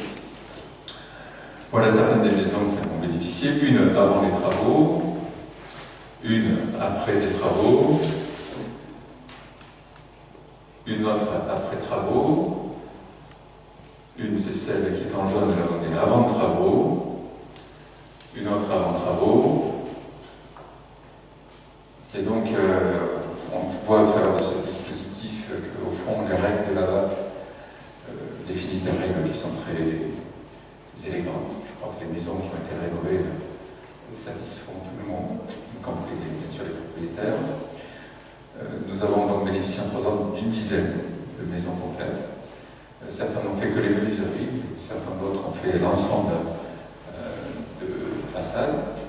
Il vous est proposé ici de délibérer, puisqu'au fond, dans la nouvelle règle avec la Fondation du patrimoine, c'est plus 1% de montant des travaux labellisés auxquels la commune va s'engager à donner une subvention, mais 2%. On va doubler la participation de la commune. L'occasion pour moi, pour clore ce sujet, de rappeler qu'au travers de cette dizaine d'opérations, c'est 185 000 € de travaux qui ont été réalisés au cœur de Saint-Sevé. C'est en moyenne 20 000 € par logement, et c'est donc presque 2 000 € d'aide qui ont été donnée par la commune, cette dizaine d'habitants. Oui, Clara? Rassurer M. Mallet, ça aide les entreprises locales. Merci, Claire. L'investissement donne aussi du travail, qu'il soit public ou privé. Il peut vous donc proposer là de passer la subvention à 2% conformément à une règle nationale de la Fond du patrimoine et donc poursuivre cette aide à la rénovation de notre habitat privé. Y a-t-il par rapport à ça des questions? On passe au vote. Y a-t-il des oppositions? Des abstentions? Je vous remercie. Délibération 17. Il vous est proposé d'assujettir les locaux vacants à la taxe d'habitation sur la commune de Saint-Sevé. Jusqu'alors, nous avions une taxation sur les locaux commerciaux, mais pas sur les logements. L'adoption de cette taxe, alors qu'il n'y a plus de vote de la taxe d'habitation par la commune, vise simplement à élargir l'assiette, y compris aux locaux vacants. Elle créera donc un levier fiscal pour 2022. Ça laisse donc 1 an à tous les propriétaires concernés pour réfléchir à ce qu'ils veulent faire de ce logement vide, soit les remettre en location, soit les mettre à la vente, soit les laisser en l'état et donc dans ce cas de figure payer la taxe d'habitation correspondante. Y a-t-il des questions en complétion au vote sur l'adoption de cette délibération? S'il n'y en a pas, je vous propose que nous l'adoptions. Y a-t-il des gens qui s'opposent à cette délibération? Des gens qui s'abstiennent? Je vous remercie. Nous allons maintenant passer sur des délibérations liées à des actions de solidarité et de soutien aux associations. La première, c'est le financement par la commune de la gratuité des transports scolaires pour les élèves qui sont domiciliés à moins de 3 km de cet établissement scolaire. Nous avions déjà délibéré là-dessus les 2 années précédentes. Vous avez la liste des bénéficiaires. Nous avons donc 1, 2, 3, 4, 5, 6, 7, 8 enfants pour 5 familles qui vont tous toucher 195 €, qui leur permettra donc au final de bénéficier eux aussi de la gratuité des transports scolaires, bien que étant situés à moins de 3 km du cœur de ville. Y a-t-il par rapport à ça des oppositions, des abstentions? Je vous remercie. Nous avons également un changement sur la gestion des chats errants. Nous étions adhérents jusqu'à cette fin d'année à l'agglomération du Marsan, qui nous faisait bénéficier de la possibilité de pouvoir accueillir les chats et les chiens errants. Je vous rappelle que la communauté des communes a délibéré il y a 2 ans, que donc depuis 2 ans, la compétence des chiens errants est prise en charge par la communauté des communes. Et donc nous consacrions 5 000 € par an à adhérer à la commune du Marsan, alors que nous ne bénéficions plus que du soutien, de l'accompagnement pour les chats errants. Donc il est proposé de changer de démarche pour faire quelque chose qui nous paraît à la fois plus efficace et devrait être plus performant budgétairement, en nous conventionnons avec l'association Chalib, dont la présidente habite Montsouet, et qui se propose de faire sur notre commune un gros travail de stérilisation des chats errants pour éviter la propagation des chats errants. Et en complément au travail qui sera fait avec Chalib, nous verrons cas par cas, avec les vétérinaires de la commune, à trouver des solutions pour les chats qui ont vocation à être adoptés. La convention est de 1 000 € et pour 1 000 €, ils s'engagent à stériliser 20 chats. Ça devrait améliorer la salubrité publique, éviter certaines nuisances dans quelques quartiers liés à des chats errants, tel qu'il peut y en avoir à certaines périodes de l'année. Y a-t-il des questions avant que nous adoptions Je vous propose qu'on passe au vote. Y a-t-il des oppositions? Des abstentions? Je vous remercie. Lorsqu'on avait voté les demandes de subvention au mois de juillet, l'association Saint-Solédance n'avait pas son dossier complet. Nous avions des compléments de questions, notamment sur le nombre de participants. Le dossier est maintenant complet. Je vous propose que nous adoptions une subvention de 6 135 €, conformément aux règles de soutien des associations de danse, comme on a pu le voter précédemment au mois de juillet pour les autres associations. Y a-t-il par rapport à ça des questions? S'il n'y en a pas, je propose qu'on adopte. Y a-t-il des oppositions? Des abstentions? Je vous remercie. Le BEPC, nous avons toute une série de jeunes qui candidatent pour travailler au cinéma et être accompagnés autour de 300 € en guise de financement de leur permis de conduire contre 30 heures au cinéma. Le cinéma va donc réouvrir dans les semaines à venir. Nous avons eu quelques BEPC aussi qui ont travaillé au musée cet été, de façon à élargir à d'autres outils culturels de ce travail et essayer de pouvoir accompagner un maximum de jeunes, même si cette année, au final, on a beaucoup moins de séances de cinéma qu'une année normale. À moins qu'il y ait un lien de parenté l'un d'entre nous avec un de ces jeunes, en tout cas, vous le signalerez à Lisiane de façon à ne pas participer au vote. Je vous propose qu'on adopte. Y a-t-il des oppositions? Y a-t-il des abstentions? Je vous remercie. C'est un dispositif qui fonctionne maintenant très bien. L'association, puisqu'au final, on est une année où on continue à accompagner le monde associatif. Une nouvelle association va être accompagnée par la ville de Saint-Sevé. Elle est située à Dax. Elle nous a fait bénéficier l'été dernier de 4 séances de cinéma en plein air. Bon, au final, il n'y en a eu que 3 parce qu'il y a eu un soir d'intempéries, mais ça a été une vraie réussite. En adhérant 100 € par an à l'association, on pourra payer l'été prochain les séances 516 € TTC au lieu de 850 € cet été. Donc même si on faisait qu'une séance de cinéma en plein air, on économiserait largement l'adhésion. Au-delà de ça, il nous propose dans ce partenariat d'avoir 3 fois 3 heures d'intervention pour les ateliers débat au cinéma, dans les écoles ou au cinéma. Et je crois que c'est une action éducative et de solidarité envers nos élèves qui peut être très intéressante. Donc, pour toutes ces raisons, je vous propose que nous adhérions et au travers de notre adhésion, nous soutenions cette association qui est complémentaire à notre cinéma d'art et d'essai. Y a-t-il des oppositions? Des abstentions? Je vous remercie. Nous allons maintenant passer à la délibération de ressources humaines. La première, c'est la création de postes d'agents recenseurs. Occasion pour moi de rappeler qu'en début d'année, nous allons procéder, tel qu'on le fait tous les 5 ans, au recensement de notre commune. Que le recensement de plus en plus se fait par voie numérique. Je peux qu'inviter tous ceux qui recevront le formulaire à le faire en ligne.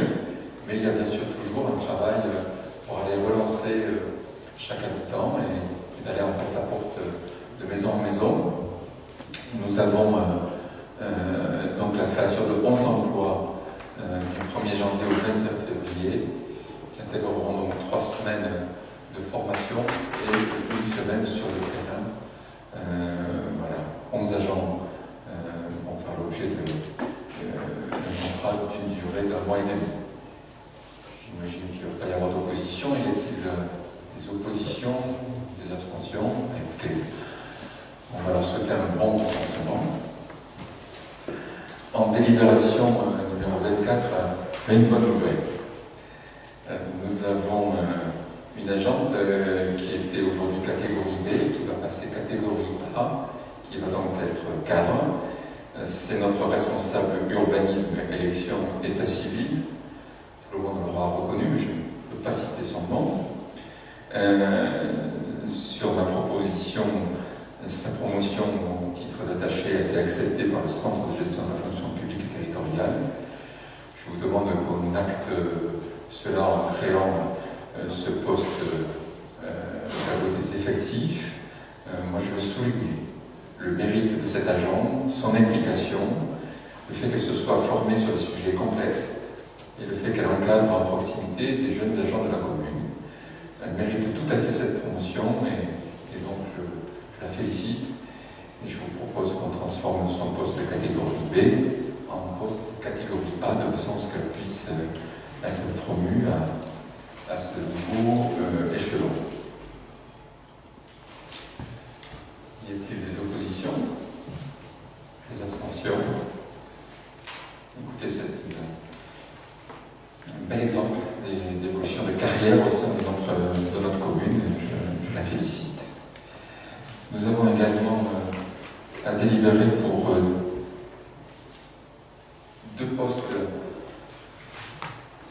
qui sont aujourd'hui déjà existants dans la masse salariale, mais pour lesquels il faut une transformation administrative. Il s'agit donc de la création de 2 emplois permanents, un qui travaille dans les espaces verts et l'autre à la régie bâtiment. C'est une évolution administrative qui n'est sans incidence financière sur notre budget. Y a-t-il par rapport à ça des questions? S'il n'y en a pas, je vous propose que nous validions. Y a-t-il des oppositions? Des abstentions? Je vous remercie. Entre délibération de ressources humaines sans incidence financière, notre percepteur de super souhaite que nous prenions une délibération pour, je dirais, donner un cadre juridique plus fort au recrutement d'agents pour accroissement temporaire. Nous avons au tableau des effectifs des postes qui sont prévus pour ça. Pour autant, M. Super, pour pouvoir recourir à ces postes à chaque fois on a un arrêt maladie ou un pic d'activité, nous demande que nous prenions cette délibération. S'il y a par rapport à ça des oppositions, des abstentions, je vous remercie. Ah, il y a une abstention? Ah, excusez-moi. Dernier point sur les délibérations à caractère de ressources humaines, là je vais m'étendre un peu plus. Nous avons M. Etchebar, qui d'ailleurs était le successeur en fonction d'un des membres de notre assemblée, ou M. Martinez, qui était recruté comme directeur général des services de la commune, M. Etchebar, le 8 novembre 2010, excusez-moi. Nous avons été amenés à mettre fin au détachement de M. Etchebar sur son emploi fonctionnel le 1er avril 2015 et nous l'avons mis à disposition du centre de gestion des Landes pour qu'il retrouve du travail. Un an plus tard, n'ayant pas retrouvé l'employeur, il a demandé, tel que le prévoit son statut, de bénéficier d'un congé spécial de 5 ans, soit jusqu'en avril 2021. Pendant son congé spécial, M. Etchebar avait 2 alternatives, soit ne pas travailler, soit déclarer à la collectivité le fruit de sa rémunération annexe, afin que la commune puisse déduire ses rémunérations annexes de son traitement.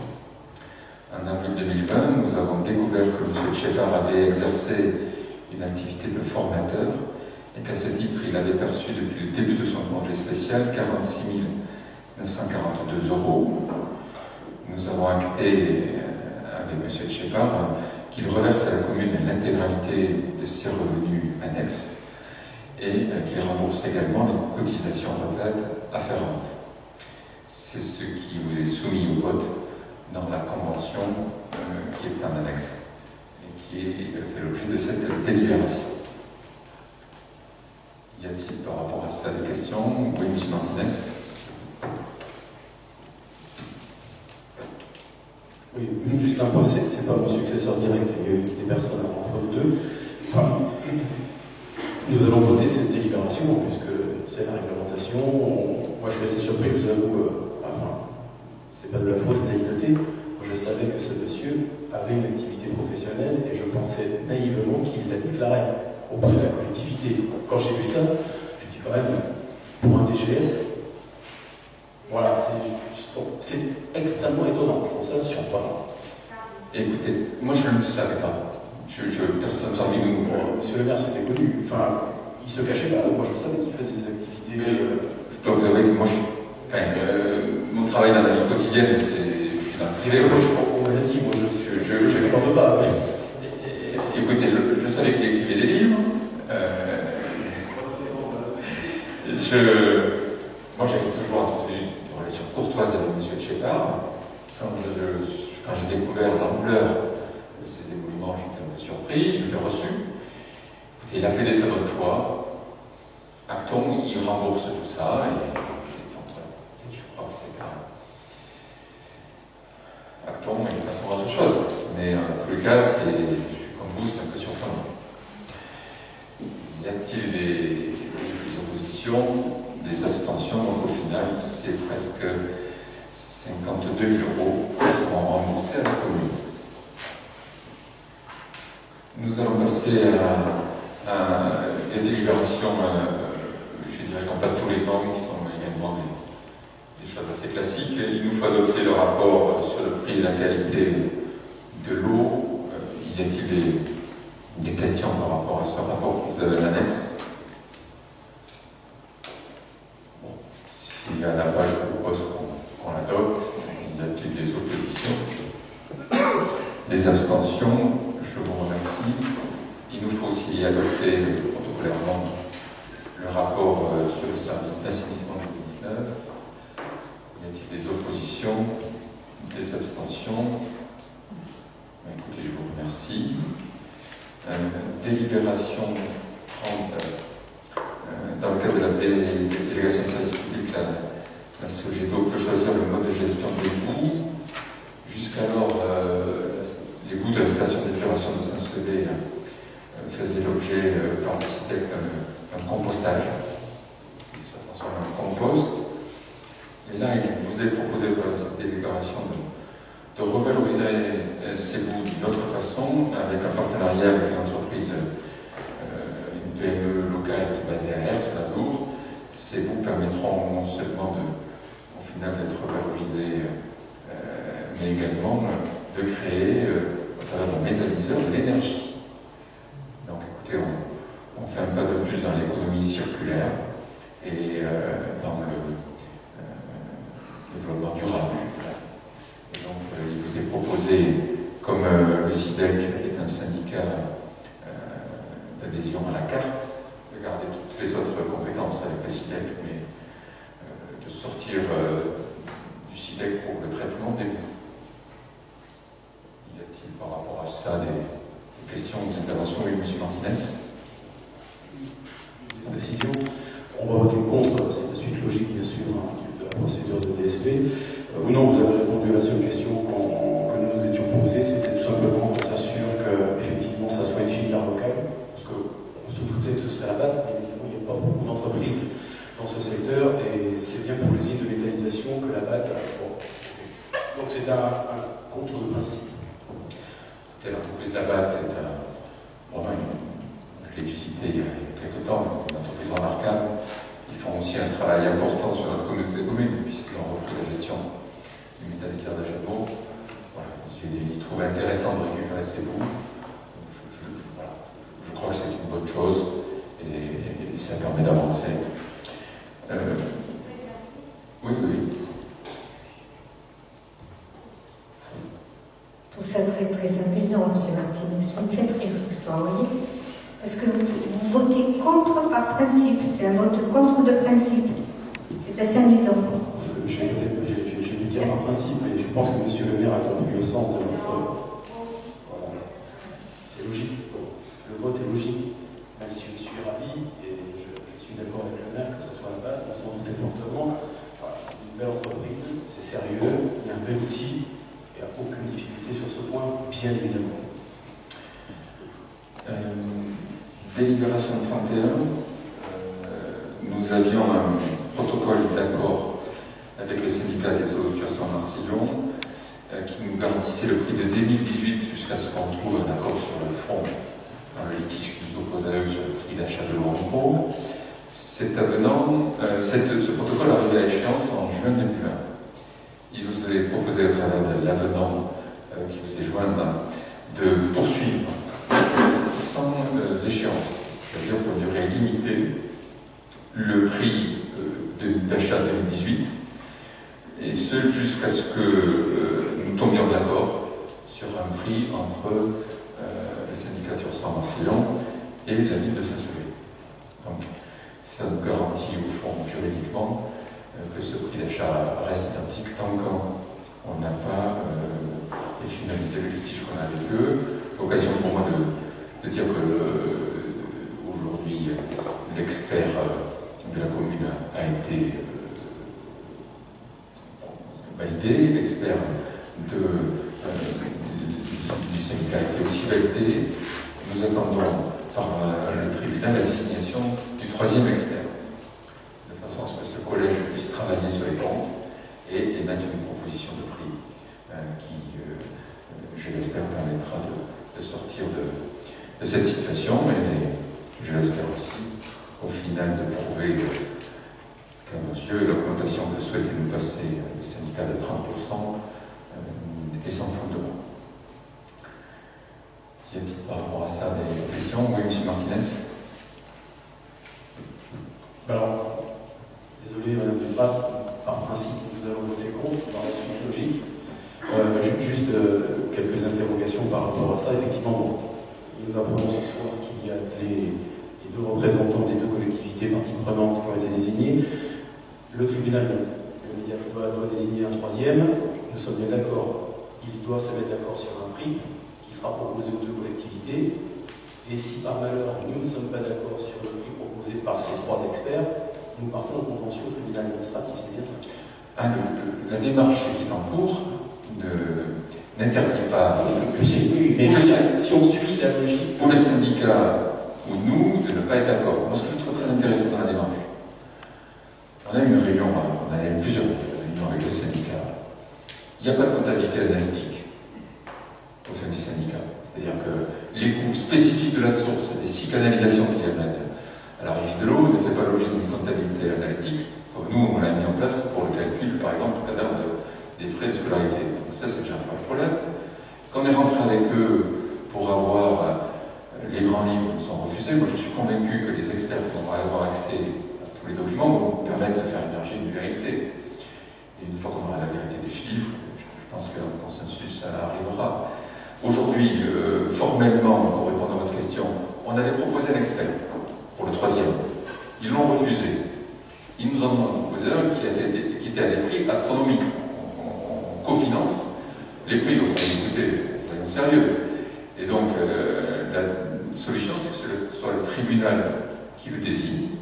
Le souci, c'est qu'avec le Covid et les deux confinements, ça traîne depuis des mois, on n'a toujours pas ce troisième désigné à l'heure où je sois.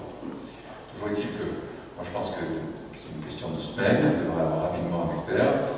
J'espère que le courant 2021, leur travail sera fini.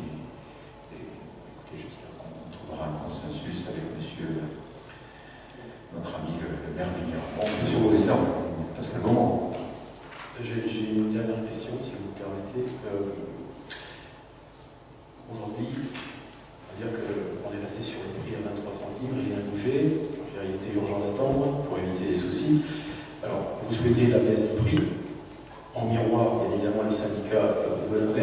moi je voulais juste savoir, alors, on ne part pas dans le débat, c'est pas pour polémiquer, c'est juste une question simple. Ça aura nécessairement un impact sur le prix, à la baisse ou à la hausse, ou peut-être qu'on confirmera que le prix actuel est le bon, j'en sais rien. Projetons-nous, le prix est celui que vous avez proposé, et inversement, non, finalement, le prix proposé par Pascal Beaumont est celui qui sera validé. Quel impact sur la DSP, et notamment sur les factures des administrés, puisque comme c'est un élément constitutif de la facture, de quelle manière on va formaliser en conseil municipal, parce qu'il faudra, je pense, une délibération de ce conseil pour acter de cette modification tarifaire. Comment ça fonctionne? C'est pas une colle, hein. Si vous n'avez pas la réponse, n'inquiétez pas. Je ne connais pas les éléments juridiques, je connais le fond. Pour répondre simplement, si le prix reste le même, ça ne bouge pas. Si le prix baisse, 100% de la baisse sera répercuté au consommateur. Si le prix augmente, 100% de la hausse sera répercuté sur les usagers. Et je dirais à l'euro près. Voilà, puisque dans la formule de calcul, il y a le prix qui a été intégré dedans, le prix d'achat de l'eau. Dans la contrat de DSP, dans la grille qui fixe les prix, on a le prix de l'eau. La lecture de la DSP, c'est bien ça, c'est-à-dire que aujourd'hui, il existe les éléments juridiques qui permettent à la Sogedo de pouvoir augmenter le prix ou le baisser au vu donc de la décision soit de médiation, soit du tribunal qui amènera à un nouveau ou pas tarif de l'eau. On est bien d'accord? On est d'accord. On va aller. Voilà. Sachant qu'entre vous et moi, pour qu'ils aillent nous prouver, alors qu'il n'y a pas eu un seul changement, la source, on la connaît tous. Il n'y a pas eu une modification d'organisation, quoi que ce soit. Et d'un coup, c'est un 30%, enfin, qui s'approche pour le prouver.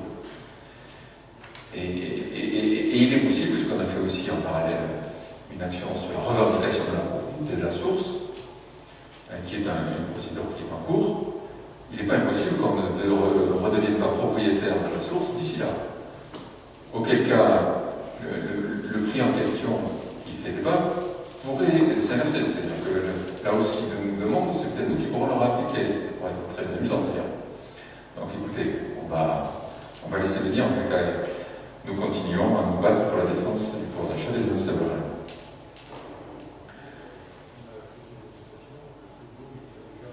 Oui, déjà que si on avait accepté l'augmentation, on a déjà pris 30% de coût sur la partie achat. Donc, au moins, on n'a pas eu de vote. Ah, excusez-moi. Merci, Lisiane. Y a-t-il des oppositions sur cet amendement au protocole? Des abstentions? Je vous remercie. Il nous reste donc 5 délibérations qu'on va adopter assez simplement. Il nous faut adopter le règlement intérieur de notre Assemblée, qui est basé sur les éléments légaux. On a intégré dedans des modifications liées à la loi NOTRe par rapport à 2014. On a également intégré là-dedans la formalisation du fait que nos conseils municipaux sont filmés, qui sont donc téléchargeables sur Internet, le fait également que les procès-verbaux des conseils municipaux sont téléchargeables. Bref, tous ces éléments-là qu'on a fini par oublier, mais qui sont nouveaux, qui datent de 2014, qui sont des véritables outils de démocratie locale et de transparence et de proximité avec nos administrés. Voilà les points de modification là-dessus. À moins qu'il y ait des questions, je vous propose. Oui, M. Martinez. On a la possibilité donc de demander un local en tant que groupe au sein de ce conseil municipal. Alors, la question, c'est voilà, si nous faisons cette démarche, est-ce que vous pouvez vous engager publiquement à ne pas nous donner un local au fin fond de la commune, dans un endroit accessible pour le commun des mortels, de manière à ce qu'on puisse exercer notre rôle de conseiller municipaux d'opposition? Je vais reformuler la question. Est-ce que vous engagez, monsieur le maire, à nous donner le même local que vous nous aviez donné lorsque vous étiez directeur général des services et que Jean Perdal était le maire? Alors, est-ce que nous aurons de l'électricité et du chauffage? Entre autres. Ce n'est pas très respectueux de l'opposition. Oui, mais la prescription, ça fait 12 ans. Et je le répète encore une fois, je n'étais pas maire à l'époque. Donc, non, mais voilà. Parce que si c'est pour avoir un local, on qu'on se retrouve. Moi, ce que je vous propose, en fait, très sincèrement, on a été dans l'opposition avec la région. Je veux dire, généralement, quand on est d'opposition, on se réunit chez les uns, chez les autres, dans une ambiance sympathique, on prend un verre en même temps. Je peux vous mettre un local, il sera froid, il ne sera pas très chaleureux, vous allez y aller 2 fois l'année, et c'est un local qu'on pourra pas mettre à disposition d'associations ou d'agents.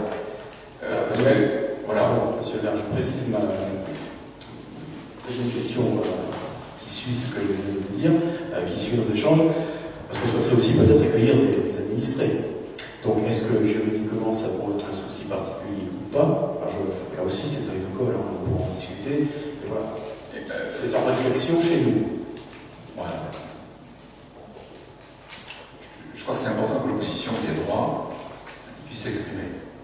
Mais il me semble que la solution la plus simple, c'est qu'à chaque fois que vous avez besoin d'un local, il y a la salle de la Poste, on a des salles qui sont à disposition des associations, vous en bénéficiez comme si vous étiez une association, et qu'à chaque fois que vous vouliez recevoir des administrés, vous demandez à disposer d'une salle dans les mêmes conditions. Elles sont bien entendu gratuites, on pourra intégrer qu'elles soient aussi gratuites pour le groupe d'opposition. Alors après, on réfléchit aujourd'hui à mettre à l'accessibilité la mairie, puisque le premier étage, la salle de mariage, la salle du conseil n'est pas accessible aujourd'hui. Est-ce que dans le cadre de travaux, on trouve une solution? On y travaillera ensemble. La question n'est pas anodine par rapport à l'accueil éventuel d'administrés, parce que si nous avons un local, ça se saura, il est écrit noir sur blanc que ça n'a pas vocation à être une permanence. C'est pour ça que je pose la question. Après, il est difficile pour nous, si nous avons la possibilité, et on vous en remercie par avance, je pense que vous accéderez à cette demande. Vous comprenez que c'est compliqué, peut-être, si des gens viennent nous voir, qu'on leur explique que pour des raisons juridiques et réglementaires, on ne peut pas les recevoir. Or, dans le document, alors, je ne cherche pas à faire la relecture et la réécriture du document et de l'article 30. Mais voilà. Je veux vous faire une promesse que je tiendrai. Le local ne peut être que mieux que celui que vous avez fait mis à disposition en 2012. Ouais, mais ça ne veut pas dire qu'il sera idéal non plus. Donc, voilà. Donc, on aura ça. Oui, madame la maire.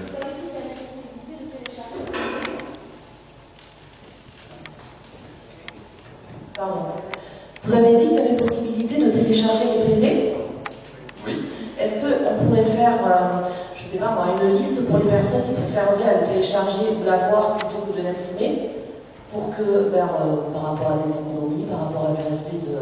C'est ce que vous avez dit, c'est pour ça que je cherche, je n'arrive pas à trouver où c'est marqué.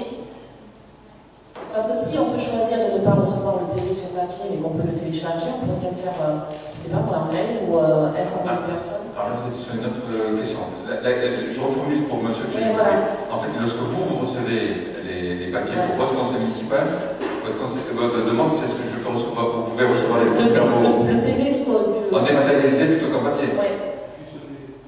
Juste le PV. Alors, moi, ça me pose aucun problème. Les membres de la majorité reçoivent tout le conseil municipal dématérialisé. Vous nous avez demandé à le recevoir sur papier.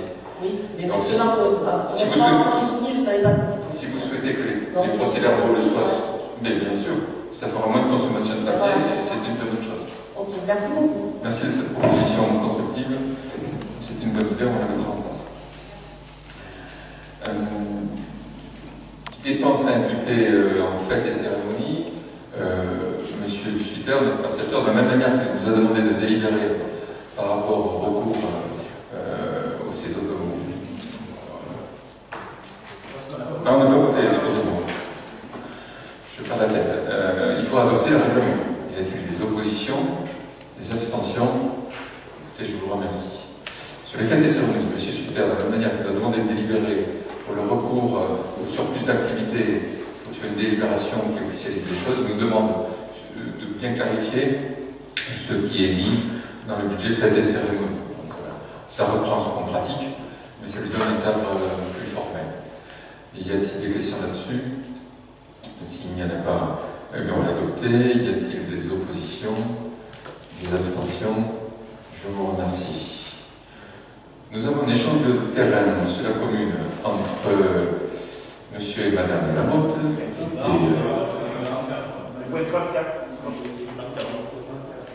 Merci, il est temps que ça s'arrête. Le point 34, effectivement. Il y en a qui suivent. Nous avons l'exonération de l'impôt pour les spectacles, jeux et divertissements. On le prend tous les ans. Y a-t-il des oppositions, des abstentions? Nous l'adoptons.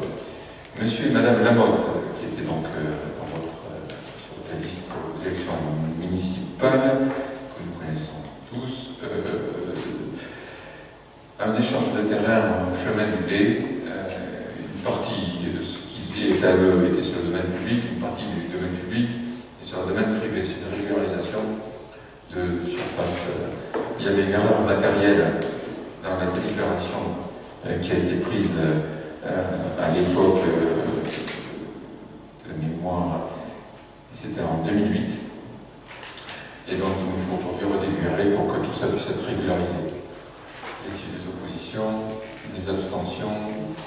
Écoutez, je vous remercie pour eux.